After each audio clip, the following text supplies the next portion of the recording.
ঘটনাটি ঘটেছিল ৮০-র দশকের শেষের দিকে। আমার মামাবাড়ি ছিল বড়াইগ্রাম উপজেলা এর একটি প্রত্যন্ত গ্রামে। বিশেষ কারণে গ্রামের নামটি আমি প্রকাশ করছি না। ছোটবেলা থেকেই আমি নানু বাড়িতেই বড় হয়েছি। আমার শৈশব, কৈশোর, পড়াশোনা সবকিছুই কেটেছে নানুর স্নেহ, আদর আর ভালোবাসার ছায়ায়। নানুর সঙ্গে আমার সম্পর্কটা ছিল অন্যরকম গভীর। তাকে একা রেখে কোথাও বেশি দিন থাকতে আমার ভীষণ কষ্ট হতো। মনে হতো আমি দূরে গেলেই যেন বাড়িটা নিঃশব্দ হয়ে যায়। তখন আমি অষ্টম কিংবা নবম শ্রেণীতে পড়ি।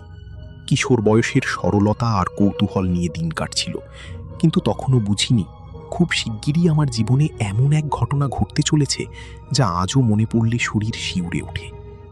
কোনো একটি ভ্যাকেশনে আমি আমার ফ্যামিলির কাছে কিছুদিনের জন্য ঢাকায় বেড়াতে আসি। এখানে ১৩-১৪ দিন থাকার পর নানুর জন্য মনটা ছটফট শুরু করেছিল বিধায় আমি ঢাকা থেকে রওনা দিয়ে নানুর বাড়ি চলে আসি। আমি বাসায় ঢুকে দেখি নানু আসরের নামাজ আদায় করতে দাঁড়িয়েছেন। যেই আমার ডাক শুনেছেন অমনি নানু হুড়মুড়িয়ে জায়নামাজ ছেড়ে আমার মুখে চেপে ধরল এবং বলল যে, ভাই, তুই কোনো কথা বলিস না, কোনো আওয়াজ করিস না। তুই এই সময়ে কেন আসলি? তুই যেভাবে এসেছিস ঠিক সেইভাবে চুপি চুপি ঢাকায় চলে যা। আমি জিজ্ঞেস করলাম, কেন, কি হয়েছে, আর আপনি এত অস্থির হচ্ছেন কেন? উনি বলল, বাড়ির অবস্থা খুব খারাপ। এলাকায় এক অশরীরী ডাইনি ঢুকেছে। যার উপরে নজর পড়ে তারই ডায়রিয়া, কলেরা হয়, ২৪ ঘন্টার মধ্যে মারা যায় এবং মৃতদেহ খেয়ে ফেলে।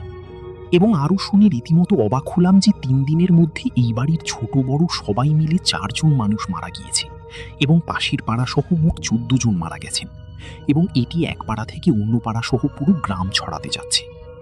আমার বুঝতে বাকি রইল না যে কেন বাড়ির সামনের রাস্তার দোকানপাট বন্ধ, মানুষের কোলাহল ও আড্ডা কোনোটাই নেই। পুরো এলাকাটা জুড়ে কেমন যেন গুমোট, থমথমে ভাব, স্তব্ধ ভুতুড়ে পরিবেশ বিরাজ করছে। যাই হোক, নানুর এসব কথা শুনে আশ্বস্ত হয়ে বললাম, আপনি চিন্তা করবেন না, ইনশাল্লাহ আমার কিছুই হবে না। নানুর সমস্ত অনুনয় বিনয় উপেক্ষা করে আমি ফিরে গেলাম।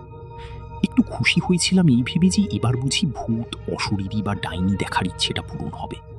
যাই হোক, নানুর সব কথা শুনে আশ্বস্ত হয়ে বললাম, আপনি চিন্তা করবেন না, ইনশাল্লাহ আমার কিছুই হবে না। নানুর সমস্ত অনুনয় বিনয় উপেক্ষা করে আমি ফিরে গেলাম। একটু খুশি হয়েছিলাম এই ভেবে যে এবার বুঝি ভূত, অশরীরী বা ডাইনি দেখার ইচ্ছেটা পূরণ হবে। আমি এতটাই ডান পিটে ছিলাম যে কোনো ভূত প্রেতের উপস্থিতি কিংবা এসবের প্রতি ন্যূনতম ভয়ের অনুভূতিটুকু আমার মস্তিষ্কের নিউরনকে কখনো স্পর্শ করেনি। রাত বিরেতে যেভাবে চলাফেরা করেছি, একা একা রাতভর মাছ ধরা, বন্ধুদের সাথে অন্য গ্রামে গিয়ে হিন্দুদের পূজা মণ্ডপ দেখা, কীর্তন শোনা, যাত্রাপালা গান শুনে কখনো একা একা রাত ৩টায় ঘরে ফেরা এবং শ্মশানে মানুষ পোড়া দেখে নির্ভয়ে বাড়ি ফিরেছি। এসব করতে গিয়ে হয়তো মাঝে মধ্যে আমার ভূত প্রেত বিভিন্ন রূপ ধরে এসেছিল আমাকে ভয় দেখানোর জন্য, কিন্তু আমার ভেতরে ভয়ের লেশমাত্র অনুভূতি না দেখে হয়তো ওরা নিজেরাই লজ্জা পেয়ে চলে গেছে। এইসব স্মৃতি এখন মনে করলে শরৎচন্দ্রের শ্রীকান্ত উপন্যাসের পটভূমিতে হারিয়ে যায় এবং সত্যিই ভয় পাই। এবার আসি মূল ঘটনায়। ঘটনার সূত্রপাত হয় আমার এক চাচাতো মামার বড় মেয়ে, অর্থাৎ আমার মামাতো বোনকে নিয়ে, যিনি আমার আম্মার থেকেও বয়সী বড় ছিলেন।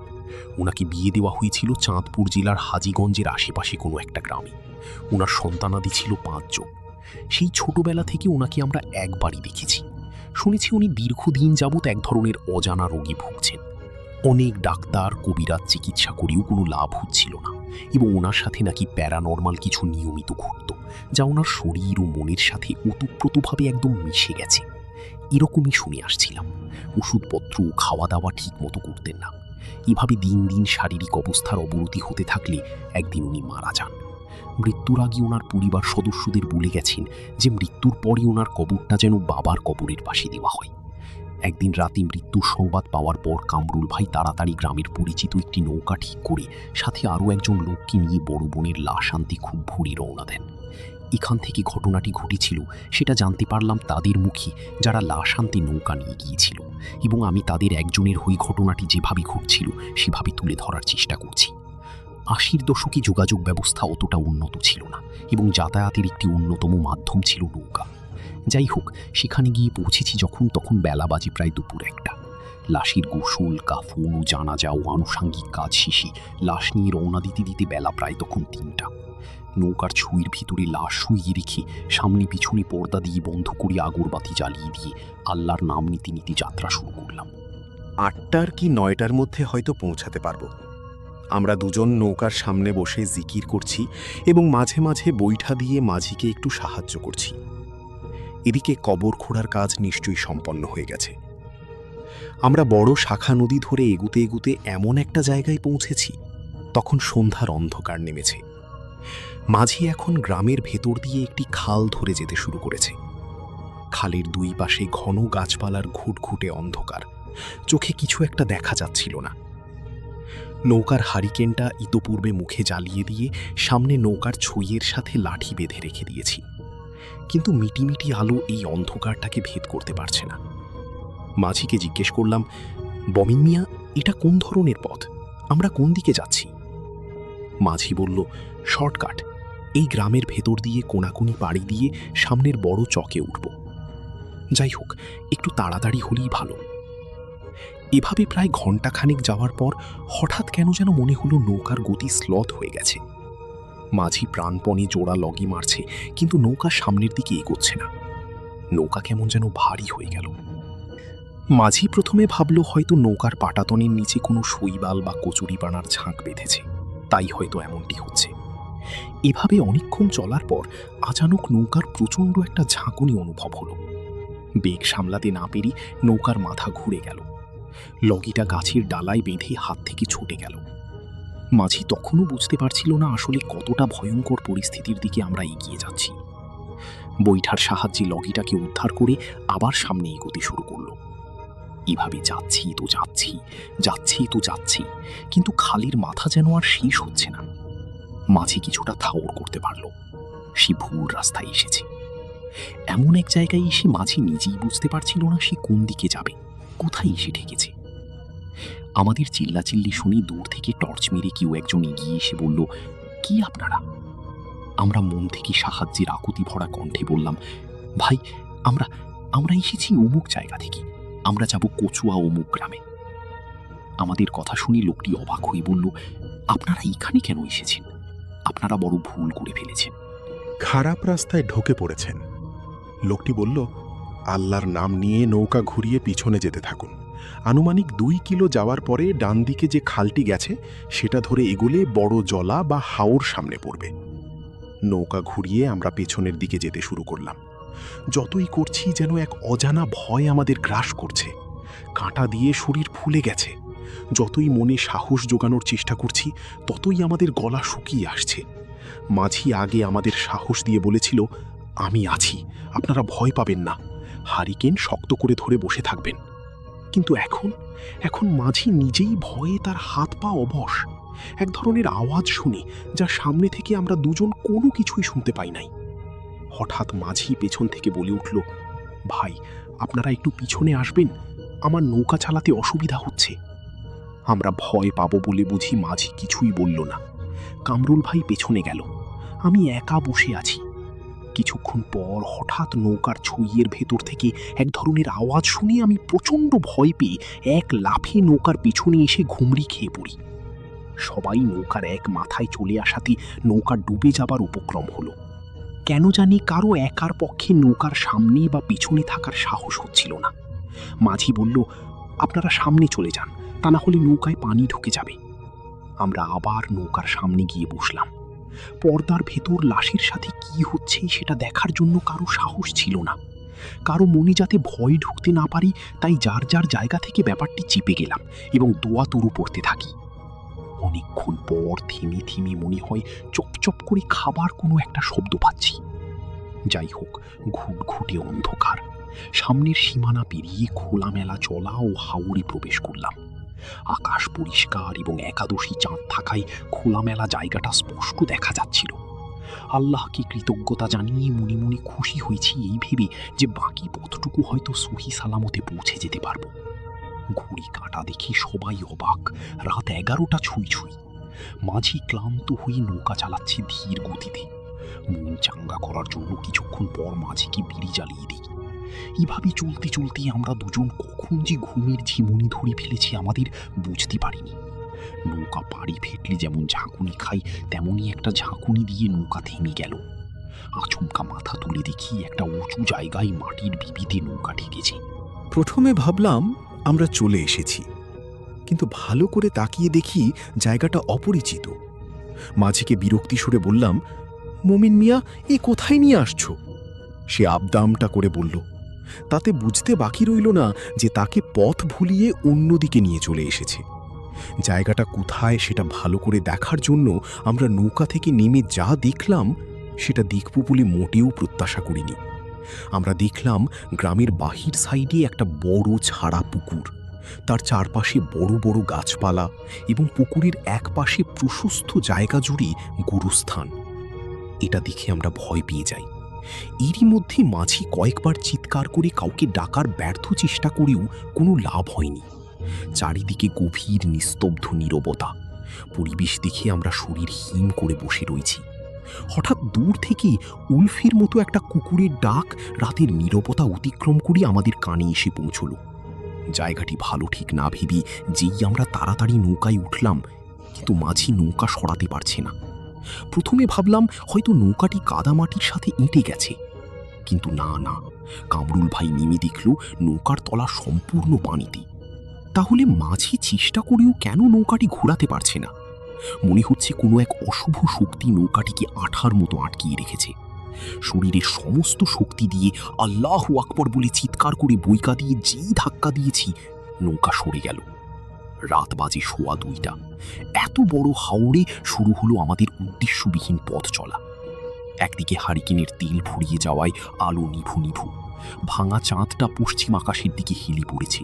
সেটার দিকে তাকিয়ে আন্দাজ করা ঠিক রাখার চেষ্টা যে মাঝি নৌকা ঠিক চালাচ্ছে কিনা। বেশ কিছু দূর যাওয়ার পর হঠাৎ একটা চাপা কান্নার আওয়াজ শুনে আমি আঁতকে উঠে কামরুল ভাইয়ের হাত চেপে ধরি। কান খাড়া করে শুনলাম নৌকার ছইয়ের ভেতর থেকে অবিকল শিফালির মায়ের গলার কান্নার আওয়াজ। যাই হোক না কেন, মাঝিকে বুঝতে দেওয়া যাবে না কি হচ্ছে ভিতরে, তাহলে আমাদের বিপদ হবে। কিন্তু মাঝি চিৎকার দিয়ে বলল, ভাই, আমি আর নাও বাইতে পারছি না, আমার খুব সমস্যা করছে। জিজ্ঞেস করলাম, কি হয়েছে মমিন মিয়া? সে বলল, কেন, আপনারা কিছু বুঝতে পারছেন না যে নৌকাটা আমার টাইনা ধরে রাখছে? আপনারা কি কোনো আওয়াজ শুনতে পান নাই? কামরুল ভাই বড় গলায় কাছে গিয়ে মাঝিকে সাহস জোগানোর ব্যর্থ চেষ্টা করে বলল, মমিন মিয়া, এসব কিছু না, তুমি কানে ভুল শুনছ। আল্লাহর নাম নিয়ে নৌকা চালাও।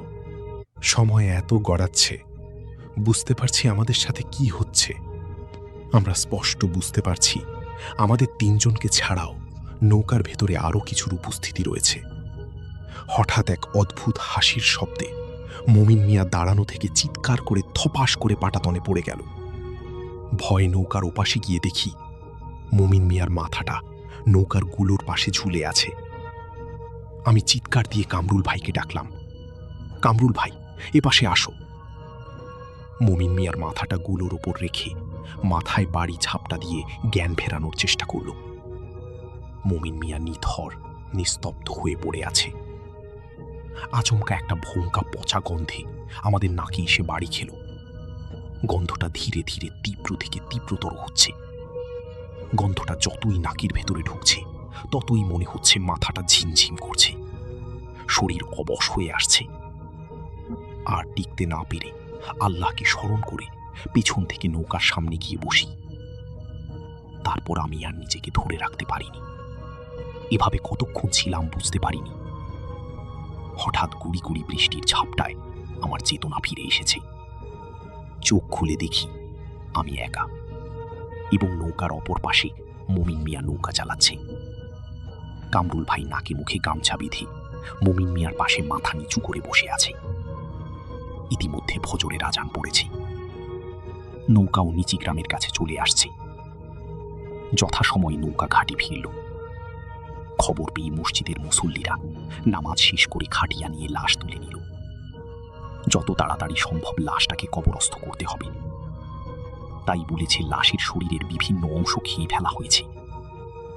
এবং অদ্ভুত বিষয় হলো এই যে লাশের বুকের মাঝখানটা একটা ছিদ্র ছিল, এবং ভেতরে কলিজা, গুত্তা এই জাতীয় কোনো অর্গ্যান ছিল না। মনে হলো একটা কিছু, তীক্ষ্ণ একটা কিছু ঢুকিয়ে সব অর্গ্যানগুলো খেয়ে ফেলা হয়েছে বা ছিঁড়ে ফেলা হয়েছে। এভাবে অবসান হলো এক বিভীষিকাময় রাতের। ঘটনাটি এখানে শেষ হলে ভালো হতো, কিন্তু হয়নি। মূলত ঘটনার আসল বিভীষিকাময় করুণ নির্মম ইতিহাস রচিত হলো সেদিন আনুমানিক রাত 8টা। ঘরের পাশে মামুনি একটি কান্নার আওয়াজ শুনতে পান। উনি নামাজ পড়ছিলেন। আওয়াজ শুনতে থাকেন। দেয়ালের ওপার বড় মেয়ে ঘরের কোনায় দাঁড়িয়ে কাঁদছে। মুহূর্তের চড় মামুনি বিমালুক ভুলে গেলেন তার মেয়ে গত হয়েছে। তিনি যেই একটু এগিয়ে গেলেন, তখনই মেয়েটি আস্তে আস্তে হেঁটে অন্দর বাড়ির দিকে পুকুরের শান বাঁধানো ঘাটের কাছে এসে দাঁড়ালো। মামুনি নামতে ডেকে উঠলেন। হঠাৎ ঘরের অন্য একজন সদস্য ব্যাপারটি লক্ষ্য করে দ্রুত পেছন থেকে মামনিকে আটকিয়ে ফেলেন। সেই রাতে বাড়িতে অনেকে হাসি কান্নার আওয়াজ শুনতে থাকে এবং ভোর রাতে বাড়ির কয়েকজন গুরুতর অসুস্থ হয়ে যান। 24 ঘন্টা যেতে না যেতে 2জন বাচ্চা মারা যায়। পরপর 2 দিনের ব্যবধানে ছোট বড় মিলে একই বাড়িতে 4 জনের প্রাণ যায়। পুরো বাড়ি জুড়ে করুণ হৃদয় বিদারক দৃশ্য, শোকের মাতম বয়ে যায়। তাই 2 দিন যেতে না যেতেই পাড়ার মধ্যে রাতে বিলাপ, চিৎকারের কান্না। খবর পেল ওই বাড়ির অমুক ছেলেটা মারা গেছে। শোনা যেতে শুরু হলো প্রায় প্রতিদিন রাতে কোনো না কোনো মরার আওয়াজ বা মরার কান্নার আওয়াজ। অর্থাৎ মারা গেছে তখন কেউ বিলাপ করে কাঁদছে। কোনটা যে মরার কান্না আর কোনটা যে অশরীরী কান্না সেটা বোঝাই কঠিন হয়ে দাঁড়ালো। গ্রামের প্রত্যেক পাড়ার কুকুরগুলো যেন অজানা কিছু দেখে আতঙ্কে কান্না করছে একের পর এক। পরিস্থিতি এমন পর্যায়ে গেছে যে কারো বিপদে কোনো লোক খুঁজে পাওয়া যাচ্ছে না, কেউ ভয়ে বের হতে চায় না। প্রায় রাতেই কোনো না কোনো মরার খবর পাওয়া যেত। আশ্চর্যের বিষয় হলো এই যে প্রায় প্রতিটি লোকই রাতে মারা গেছে এবং নোটিস করত তাদের বেশিরভাগ লাশের শরীরের বিভিন্ন অংশ। এভাবে বেশ কিছু মানুষের অস্বাভাবিক মৃত্যু হবার পাশাপাশি ব্যাপারটা যখন পুরো গ্রাম জড়াতে শুরু করলো, তখন গ্রামের মুরব্বী ও যুবক মিলে ওই এলাকার একটি মাদ্রাসার সমস্ত আলিম এবং ছাত্রদের আমন্ত্রণ জানিয়ে মামার বাড়ির বড় মসজিদে সবাই একত্রিত হয়ে পুরো গ্রাম বন্ধ করার প্রক্রিয়া করল এবং আমিও তাদের সাথে পার্টিসিপেট করি। হুজুরগণ একটা গ্রুপে 10 জন করে এভাবে 12টা গ্রুপ করে দিল। কি দোয়া পড়তে হবে সবাইকে শিখিয়ে দিল এবং প্রত্যেক গ্রুপে 2 জন 1 জন করে হুজুর উপস্থিত থেকে পুরো গ্রাম প্রদক্ষিণ করতে লাগলো এবং চিৎকার করে দোয়া পড়তে লাগলো। এভাবে পুরো গ্রাম বন্ধ করার পর এই অশুভ ঘটনার পরিসমাপ্তি ঘটল। এত বছর পরে এসে আমি একটি হিসাব মিলাতে পারছি না। জানতে ইচ্ছা করছে সেটা হলো নৌকার লাশানা। এই কি রাতের বিভৎস ঘটনার সাথে কি সম্পর্ক থাকতে পারে? পরবর্তীতে ডায়রিয়া ও কলেরায় মারা যাওয়ার এবং লাশের শরীরের কোনো অংশ খেয়ে ফেলার। যদি কারো জানা থাকে অনুগ্রহ করে জানাবেন। আমরা চলে যাব পরবর্তী ঘটনায়। আজকে যে ঘটনাটি আমি শেয়ার করব, এই ঘটনাটির সময়টা কিন্তু অনেক আগের, 1972 সাল। এবং এই ঘটনাটি যার সঙ্গে ঘটেছিল ওনার নাম হচ্ছে মমতাজউদ্দিন। ওনার বাড়ি ঢাকা জেলার নবাবগঞ্জ উপজেলায়। মমতাজউদ্দিন উনি 1972 সালে ওনার বিয়ে ঠিক হয়, পারিবারিকভাবে ওনার বিয়ে ঠিক হয়। এবং ওনার যেখানে বিয়ে ঠিক হয় সে জায়গাটি ছিল চাঁদপুরের হাইমচর নামক একটি জায়গায়। ওনার এলাকায় একটি ঐতিহ্য ছিল, সেটা হলো যদি নদীকেন্দ্রিক এলাকায় কেউ যদি বিয়ে করে, বড় বড় নৌকা নিয়ে ওনারা বরকাতটি নিয়ে বিয়ে করতে যেতেন। যেহেতু মমতাজউদ্দিনের অবস্থাও অনেক ভালো ছিল, এজন্য মমতাজউদ্দিনের বাবা আফসার উদ্দিন উনি ডিসিশন নেন যে একটা বড় নৌকা, ওই সময়ে এই ধরনের নৌকাকে বজরা বলতো আর কি, তো এই বজরা নিয়ে ওনার ছেলেকে উনি বিয়ে করাতে নিয়ে যাবেন।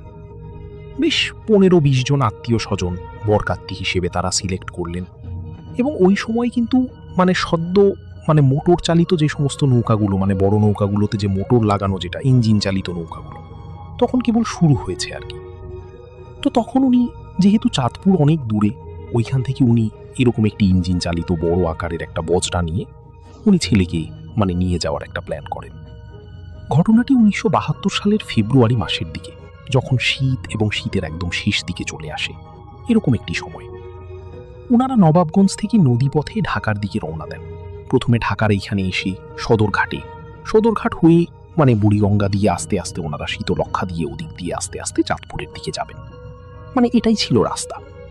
আর যেহেতু ফেব্রুয়ারি মাসে মানে তখন তো আর বর্ষাকাল না, অনেক নদীর অনেক প্রবাহ, তখন একটু পানির প্রবাহ কম থাকে, নদীর নাব্যতা সংকট থাকে, যার কারণে ওরা যেখানে বড় নদী সেদিক দিয়ে যাওয়ারই প্ল্যান করেন।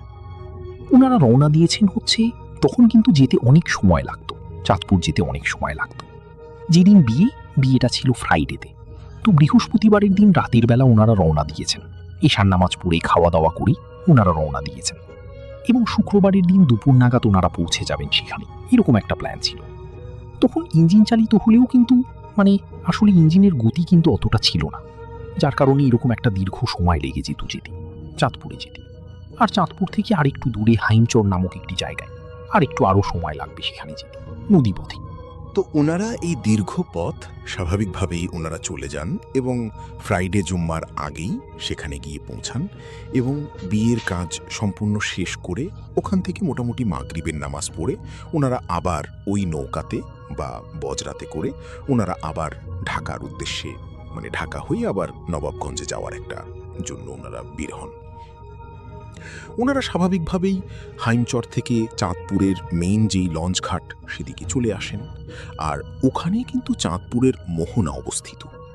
শ্রোতাবন্ধুরা, আপনারা অনেক সময় শুনে থাকবেন যে চাঁদপুরের মোহনায় কিন্তু অনেক দুর্ঘটনা ঘটছে, লঞ্চ ডুবি হয়েছে, এবং অনেক সময় অনাকাঙ্ক্ষিত বা আকস্মিক অদ্ভুত কিছু দুর্ঘটনায় কিন্তু অনেক লোক সেখানে মারা গিয়েছে। তো বিশাল এই বজরা নিয়ে যখন ওনারা চাঁদপুরের ওই মোহনার কাছ দিয়ে যাচ্ছিলেন, হঠাৎ করে ওনারা সবাই ওখানে প্রায় ওনারা যদিও 15-20 জন মিলে শুরু করেছি, তারপরে দেখা গেছে তার শ্বশুর বাড়ির দিক থেকে আরও 5-7 জন সেখানে এসেছে, প্রায় 25-27 জন এরকম লোক সবাই দেখছিলেন যে হঠাৎ করে তাদের নৌকার মাথাটা মোহনার দিকে ঘুরে গেল এবং নৌকাটি মোহনার দিকে আগে গড়ছে। এই দৃশ্য দেখার পরে সবাই ভয় পেয়ে যান যে হঠাৎ করে আমাদের পথ তো এটা না, নৌকার মাথা তো অন্যদিকে ঘোরানো ছিল, হঠাৎ করে এখানে এভাবে ঘুরে গেল কেন? তখন নৌকার যিনি মাঝি ছিলেন উনি অনেক চেষ্টা করছিলেন যে হালটা ঘুরিয়ে অন্যদিকে নিয়ে যেতে, কিন্তু কোনোভাবেই কাজ হচ্ছিল না, নৌকা ওই মোহনার দিকেই যাচ্ছে। তখন সবাই বুঝতে পারলেন যে না, এবার একটা বড় ধরনের বিপদ হবে। তখন অনেকেই নৌকা থেকে ঝাঁপ দেওয়ার পরিকল্পনা করছিলেন যে এবার ঝাঁপ দিব। ওই সময়ে ওই নৌকাতে অনেকেই জোরে জোরে কোরআন তেলাওয়াত করা শুরু করে। বেশ কয়েক মিনিট এরকম অবস্থা চলার পরে তখন খেয়াল করি যে আস্তে করে আবার নৌকার ওই মাথাটি মোহনার দিক থেকে ঘুরে স্বাভাবিক হয়ে গেল, স্বাভাবিকভাবে চলা শুরু করল। তখন নৌকাটি ওই মোহনার ওই এরিয়া থেকে বের করে নিয়ে আসা হয়। মোহনাতে কিন্তু পানির অনেক সময় পাক সৃষ্টি হয় এবং ওখানে কিন্তু অনেক লঞ্চ বা ট্রলার বা নৌকা ওখানে ডুবে যায়। তো ওখান থেকে মোহনা থেকে ওনারা বের হয়ে আসেন। বের হওয়ার পর সবাই আলোচনা করছিলেন যে আসলে এটা কেন এরকম হলো। কেউ কেউ বলছেন এটা স্বাভাবিকভাবেই হয়তোবা হয়ে গিয়েছে, কেউ বলছেন না হয়তোবা এখানে প্যারানর্মাল কিছু হতে পারে, এরকম অনেকেই এরকম চুলচেরা বিশ্লেষণ করছিলেন। তো ওনারা চাঁদপুর লঞ্চঘাটের ওই এরিয়াটা পার হয়ে আরও প্রায় 1.5 ঘন্টা সামনের দিকে এগিয়ে যান। এদিকে রাতও তখন অনেক হয়ে গিয়েছে। তো তখন যেহেতু অনেক বড় বজরা ছিল এবং এখানে যেই জামাই বউ ছিল তাদের জন্য আলাদা একটা জায়গা করা ছিল, আলাদা একটা কক্ষের মতো করা ছিল। ওই সময়ে অনেক লোক ঘুমিয়ে গিয়েছে, রাত বাজে তখন প্রায় 12:30 ঘুমিয়ে গিয়েছে। ঘুমানোর পর হঠাৎ করে যিনি নতুন বউ, ওনার ভাষ্য অনুযায়ী হঠাৎ করেই উনি ওনার ঘুম ভেঙে যাচ্ছে, নতুন জায়গায় যাচ্ছে স্বাভাবিকভাবে পরিবারকে ছেড়ে। ওনার তো আসলে ঘুম ওইভাবে আসছিল না, যা একটু হালকা ঘুম আসছিল উনি ভেঙে গিয়েছিল এবং উনি নদীর 2 পাশে যে তীর আছে সেদিকে উনি তাকিয়ে দেখছিলেন, দৃশ্য দেখছিলেন। বেশ খানিকক্ষণ উনি তাকানোর পরে ওনার কাছে মনে হচ্ছিল যে একই নদীর পাড়ে তো বেশ কিছু গাছগাছালি বা অনেক কিছু থাকে, ওনার কাছে মনে হচ্ছিল যে একই গাছ উনি বারবার দেখছেন। কিছু দূর যাওয়ার পর আবার দেখছেন একই গাছ। তখন মনে হতেই পারে নদীর পাড়ে তো অনেক গাছ থাকতেই পারে, একই রকম থাকতেই পারে, এরকম মনে হতেও পারে। রাতের বেলা তো ওইভাবে কিছু বোঝাও যাচ্ছে না, কিন্তু তারপরেও ওনার সন্দেহ লাগে যে একই জিনিস উনি বারবার দেখছেন কেন, এটি কি চোখের ভুল না অন্য কিছু। তো উনি বারবার নিজের কাছে প্রশ্ন করেন, বারবার পরীক্ষা করার চেষ্টা করেন যে উনি কি ভুল দেখছেন না ঠিক দেখছেন। একসময় উনি বুঝতে পারে যে আসলে উনি ঠিকই দেখছেন। তখন ওনার হাজবেন্ড পাশেই ছিল, তাকে ডেকে তুলেন, বলেন যে দেখো এখানে আসলে এটা কি হচ্ছে, একই জিনিস আমি বারবার দেখছি কেন? প্রথমে ওনার হাজবেন্ড বলছে তুমি ভুল দেখছো, রাতের বেলা তো নদীর পাশে সবই একই রকম মনে হয়। তখন উনি বলে যে না না, আমি অনেকক্ষণ ধরে চেষ্টা করছিলাম, মনে হচ্ছিল তুমি যেটা বলেছো সেটাই, কিন্তু আমার মনে হচ্ছে না, আসলে আমি একই জিনিস বারবার দেখছি। ওনার হাজবেন্ড ওনার কথা প্রথম দিকে আমলে না নিলেও বারবার যখন বলছিল তখন ওনার হাজবেন্ড ঘুম থেকে উঠে উনি নিজেই খেয়াল করার চেষ্টা করেন আসলে কি ঘটনা ঠিক কিনা। এবং সত্যি উনি খেয়াল করছিলেন যে উনিও এই একই জায়গা বারবার দেখছেন। ওদিকে নৌকার অনেকেই ঘুমিয়ে গেছেন। ঘুমিয়ে যাওয়ার পর তখন অন্যদেরকে ডেকে তোলেন। ডেকে তোলার পর তখন মাঝি যে আছে তাকেও বলেন যে এই দেখো তো আমরা কি একই জায়গায় বারবার দেখা যাচ্ছে কেন? তখন মাঝি বলে যে আমি তো এটা খেয়াল করি নাই, আমি তো শুধু সামনের দিকে তাকিয়ে আছি, আমি তো এটা বুঝতে পারি নাই। তখন মাঝিও পাশ থেকে তাকায় দেখে যে অদ্ভুত ব্যাপার, চাঁদপুরের মোহনা পার হওয়ার পর 1.5 ঘন্টা যাওয়ার পর ওনারা যেই জায়গাতে ছিলেন ওনারা ওই জায়গাতেই আছেন। প্রায় 2-2.5 ঘন্টা ধরে একই জায়গা দিয়ে নৌকা চলছে। এটা কিভাবে সম্ভব? সবাই অবাক হয়ে যান, এটা কিভাবে পসিবল? একই জায়গা দিয়ে প্রায় 2-2.5 ঘন্টা ধরে নৌকা চলছে, অথচ আমরা একই জায়গা দিয়ে ঘুরছি, এটা কিভাবে পসিবল হলো? তখন যেহেতু চাঁদপুরের মোহনার কাছে একটি দুর্ঘটনা ঘটতে গিয়েছিল, তখন সবাই বলেন যে আমরা একটা মনে হয় বিপদে পড়েছি, আমরা নিশ্চিত আমাদের সঙ্গে কিছু দুর্ঘটনা ঘটতে চলেছে। কিন্তু কেউ বুঝতে পারছিলেন না যে আসলে ওনাদের সাথে কি হচ্ছে। সবাই বিভিন্নভাবে ব্যাখ্যা বিশ্লেষণ করার চেষ্টা করছেন। এর মধ্যে হঠাৎ ওই পার থেকে সাদা দাড়িওয়ালা একটা জুব্বা পরা, সাদা পাগড়ি পরা একজন লোক ডাকছে, এই তোমরা নৌকা ভিড়াও, নৌকা ভিড়াও। তখন মাঝি বলছে যে না, নৌকা ভিড়ানো যাবে না। তখন যিনি এই যে মমতাজউদ্দিন যার বিয়ে হলো এবং তার বাবা, তখন বলছে কেন নৌকা ভিড়ানো যাবে না কেন? বলে যে এটা বিয়ের নৌকা, অনেক সময় ডাকাত থাকে আশেপাশে, ডাকাতি হতে পারে। তখন ওনারা বলেন যে ডাকাত যদি করবি তাহলে তো এরকম ডেকে নৌকা পাড়ে ভিড়িয়ে নিয়ে ডাকাতি করার কথা না। ডাকাত আসলে তো সরাসরি অন্য কোনো ট্রলার বা অন্য কিছু নিয়ে আমাদেরকে অ্যাটাক করবে, নিশ্চয়ই কোনো একটা ব্যাপার রয়েছে। যেহেতু একটু আগে দুটো দুর্ঘটনার মতো বা একটা অদ্ভুত ব্যাপার ওনাদের সাথে ঘটতে গিয়েছিল, তো যার কারণে উনি চিন্তা করলেন যে আসলে এটাও কি আমাদের তৃতীয় কোনো বিপদ কিনা, এটা ওনারা চিন্তা করছিলেন। তারপরে কি মনে করে মমতাজউদ্দিন উনি ওনার বাবাকে বলেন, বাবা নৌকাটা আসলে পাড়ে ভিড়াও। আসলে উনি কি বলতে চান? মনে হচ্ছে যে উনি অন্য ধরনের কিছু বলতে চাচ্ছেন আমাদেরকে। নৌকা পাড়ে ভিড়ানো হয় এবং কোনো কথা না বলে ওই মুরব্বি সোজা নৌকাতে উঠে বসেন, যে ভালো কি মন্দ বা কি তার নাম কি বা কি চাচ্ছেন কোনো কথা না বলে হন হন করে হেঁটে নৌকায় উঠে যান। নৌকায় উঠে নৌকার একদম যে মাথা সামনের দিকে সেখানে গিয়ে দাঁড়িয়ে পড়েন। তখন মমতাজউদ্দিন কাছে যে দুজন বলেন যে মুরব্বি আপনি আসলে কোথায় যাবেন বা আপনি কে, এইখানে যে উঠলেন কোনো বিপদ কিনা? উনি কোনো উত্তর দেন না, উনি খালি জাস্ট একটা কথাই বলেন যে নৌকা চালাও, নৌকা সোজা চালাও, যেখানে যাচ্ছিলে সেখানে সেই দিকে যাওয়ার উদ্দেশ্যে নৌকা চালাও। তখন ওনার এই গম্ভীর কথা শুনে অনেকেই ডিস্টার্বড হয়, কেউ বলে যে এটাকে নামিয়ে দাও নৌকা থেকে, কিন্তু মমতাজউদ্দিন বলে যে না, উনি থাক। কেন জানি ওনার মনে হয় যে না, উনি থাক, আসলে যে কোনো এমনও তো হতে পারে যে উনি আমাদের জন্য আল্লাহ তাআলা কোনো কল্যাণের জন্য তাকে পাঠিয়েছেন। মমতাজউদ্দিন এই চিন্তা করে তো নৌকা সোজা চলা শুরু করে। এখন যেটা দেখা যাচ্ছে যে না, নৌকা এখন স্বাভাবিকভাবে চলছে, কোনো সমস্যা নেই। কিন্তু একটি অদ্ভুত ব্যাপার ওনারা খেয়াল করেন, সেটা হলো যে নদীর পার, নদীতে তো বেশ ওই সময়ে যে ইলিশ মাছ ধরার জন্য বেশ কিছু ছোট ছোট নৌকা সেগুলো কিন্তু আছে। ওই ছোট ছোট নৌকা যখনই ওই বজরা যেটা দিকছিল, তখন ওই ছোট নৌকাগুলো মাছ ধরার জাল রেখে দ্রুত নৌকা বেয়ে ওই নৌকা থেকে দূরে সরে যাওয়ার চেষ্টা চালাচ্ছিল। এটা কেন এরকম হচ্ছে এটা আসলে ওনারা বুঝতে পারছিলেন না। তখন হঠাৎ করে ওনারা বেশ কয়েকজন খেয়াল করেন যে চাঁদের আলোতে নৌকার যে ছায়া পড়েছে একপাশে নদীতে, তো মনে হচ্ছিল যে নৌকা, ওনারা যেই অল্প কয়েকজন লোক আসছেন, যে সব মিলে প্রায় 25 থেকে 27-28 জন লোক, এছাড়াও মনে হচ্ছে আরও দ্বিগুণ লোক নৌকায় আছে। মানে এরকম কিছু ছায়া দেখা যাচ্ছিল ওই চাঁদের আলোতে। তো ওনারা মনে করেছিলেন হয়তো বা এটা নদীর যেহেতু ঢেউ হয়, ঢেউ এরকম মনে হতে পারে। তো এটা ওনারা অনেকেই চোখের ভুল বা কেউ একটু ভয় পেয়েছেন, তো এরকম কেউ হয়তো বা এটা অনেকে প্রকাশ করেননি, প্রকাশ করলে অনেকে আবার ভয় পেতে পারেন নৌকায়।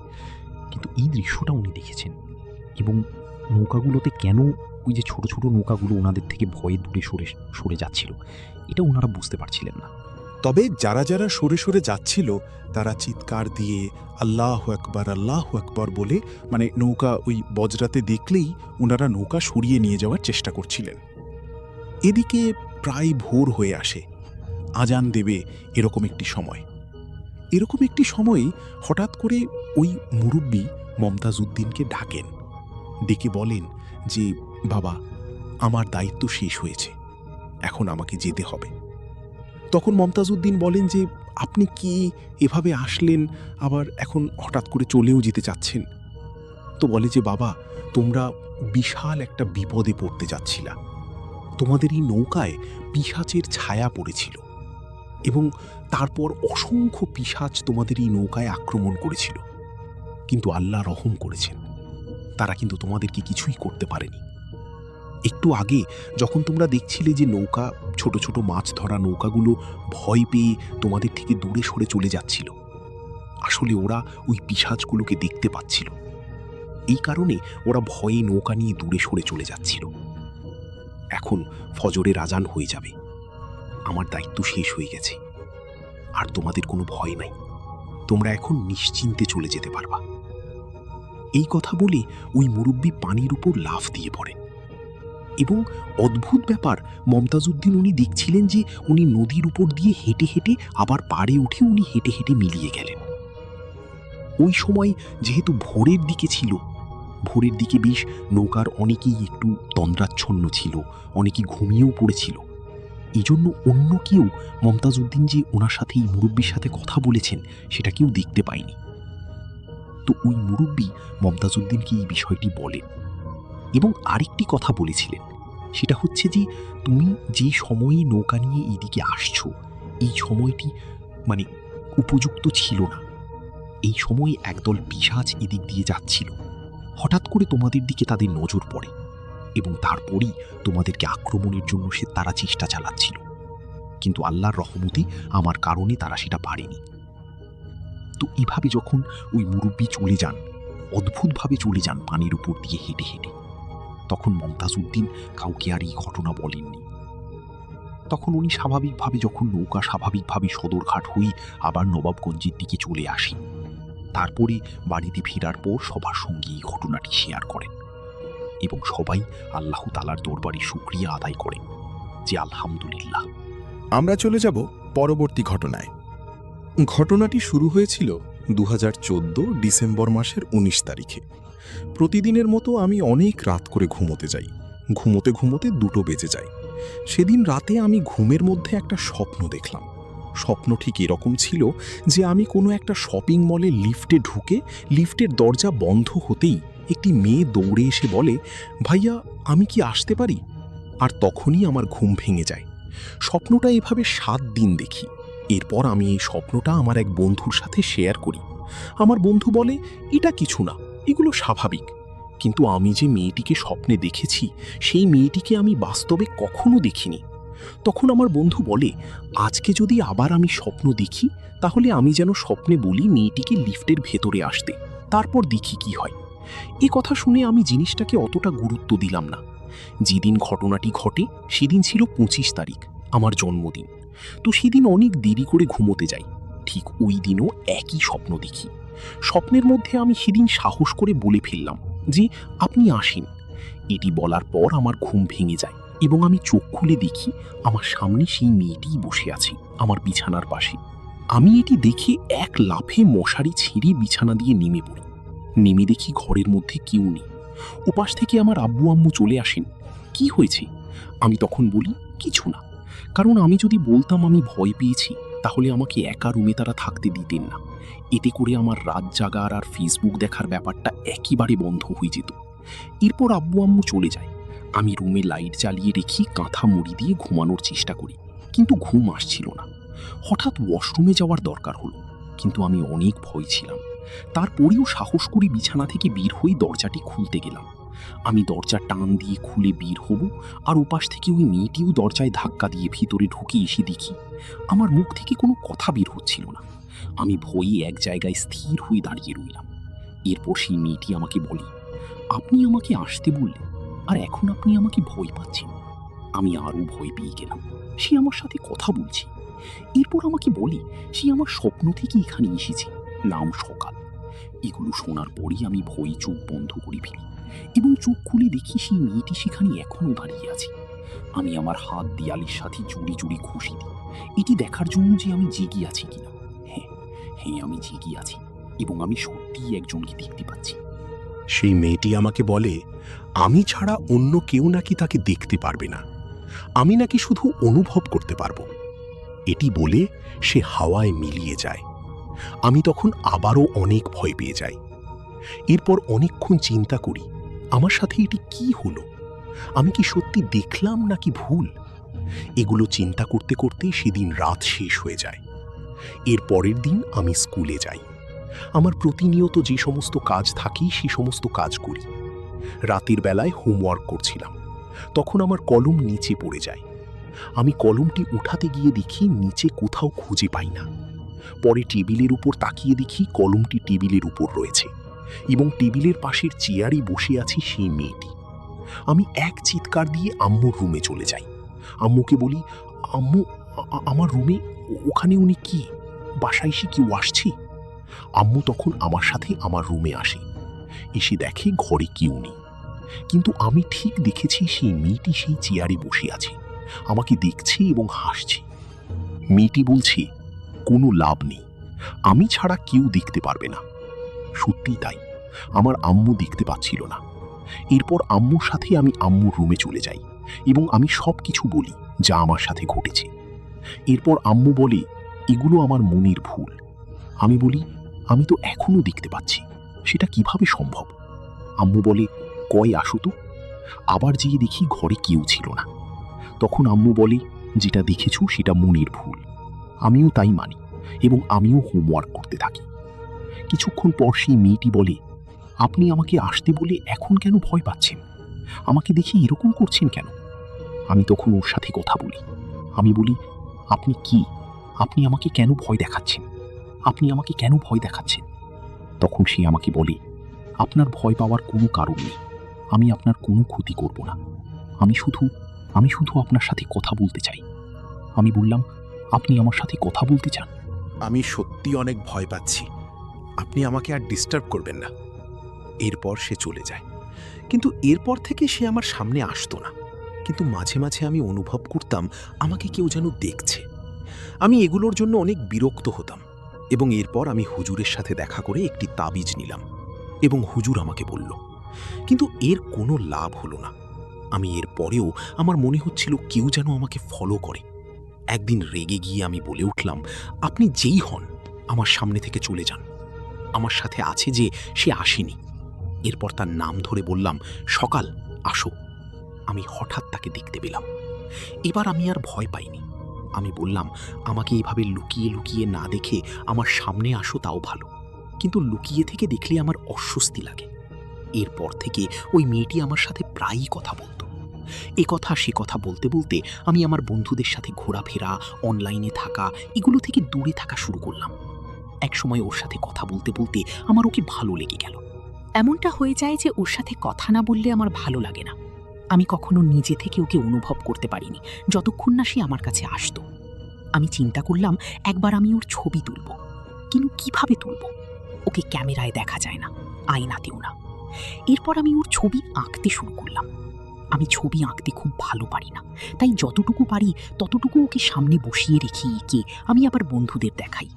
কেউ বিশ্বাস করতে চায় না, বলে হয়তো এরকম কাউকে তুই কোনোদিন দেখেছিস, ভালো লেগেছে, তাই হয়তো তুই এরকম ওর সাথে কথা বলিস, অনুভব করিস। কিন্তু সত্যি কথা বলতে আমি এরকম কাউকে কখনো দেখিনি, এটাই প্রথম। এবং আমি ওকে বলি আসলে কি সে বলে আমি একটি আত্মা, সে কখনো কি আমার ক্ষতি করবে না, সে আশা বন্ধ করে দেবে। কারণ জানতে চাইলে সে আমাকে বলে সেটা কিছুদিন পরে আমি নিজেই বুঝতে পারবো। এই কথাগুলো শুনে আমার খুব খারাপ লাগে, কারণ ওর সাথে অনেকটা সময় ছিলাম। আমার ভয় থেকে ওর প্রতি ভালোবাসা, ভালো লাগা শুরু হয়ে যায়। আমি ওকে হারাতে চাচ্ছিলাম না। ও সবসময় একটা ড্রেস পরে থাকতো, যেটি একটা হালকা নীল রঙের জ্যাকেট। ওর চোখের রংটাও ছিল নীল। সে চোখের মধ্যে সাদা সাদা কিছু যেন সবসময় থাকতো। ওর হাসিটা অনেক ভয়ানক ছিল। একটা গলায় মাস্ক থাকতো, শেষের দিকে 3টা বলের মতো ছিল এবং XOX লেখা ছিল। সেদিনও এই কথাটি বলে। এরপর থেকে আর আমি তাকে দেখতে পাই না। এভাবে 2 দিন কেটে যায়, আমি ওকে দেখতে পাই না। মূল কথা, আমি ওকে কোনোদিন এভাবে জিজ্ঞেস করি না যে ও কেন আসছে, কি চায় এই সম্পর্কে। যেদিন আমি জিজ্ঞেস করলাম, এরপর থেকে ওকে আর দেখতে পাচ্ছিলাম না।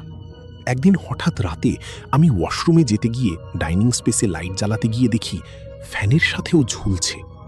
একে দেখে আমি চিৎকার করি, কান্না করি, আমার খুব খারাপ লাগে। আমি ওকে নামাতে চাই, কিন্তু আমি ওকে স্পর্শ করতে পারি না। আমি ওকে দেখতে পাই না। কিন্তু সবাই আসা মাত্র এবার আমি ওকে আর দেখতে পারলাম না। আমি কাঁদতে কাঁদতে রুমে চলে গেলাম। যাবার পর আমি শুয়ে পড়ি এবং অনেকক্ষণ পরে ঘুমিয়ে পড়ি। এবার স্বপ্নের মধ্যে সকাল এসে আমাকে বলে, এই জন্যই আমি বলেছিলাম পরে জানতে পারবে, আর আমি শুধু তোমার সাথে কথা বলতে চেয়েছিলাম, শুধু এইটুকুই, ভালো থেকো। এই ছিল ঘটনা, এবং এই ঘটনাগুলো শুনে কারো বিশ্বাস নাও হতে পারে, কিন্তু এটা সত্যি। আমার জীবনে ঘটে গেছে এমন একটা ঘটনা। ভালো থাকবেন। সবাইকে জানিয়ে দিই, এই চ্যানেলটিতে এখন নিয়মিত নতুন নতুন স্টোরি আপনারা শুনতে পারবেন, তাই এখনই সাবস্ক্রাইব করে রাখুন।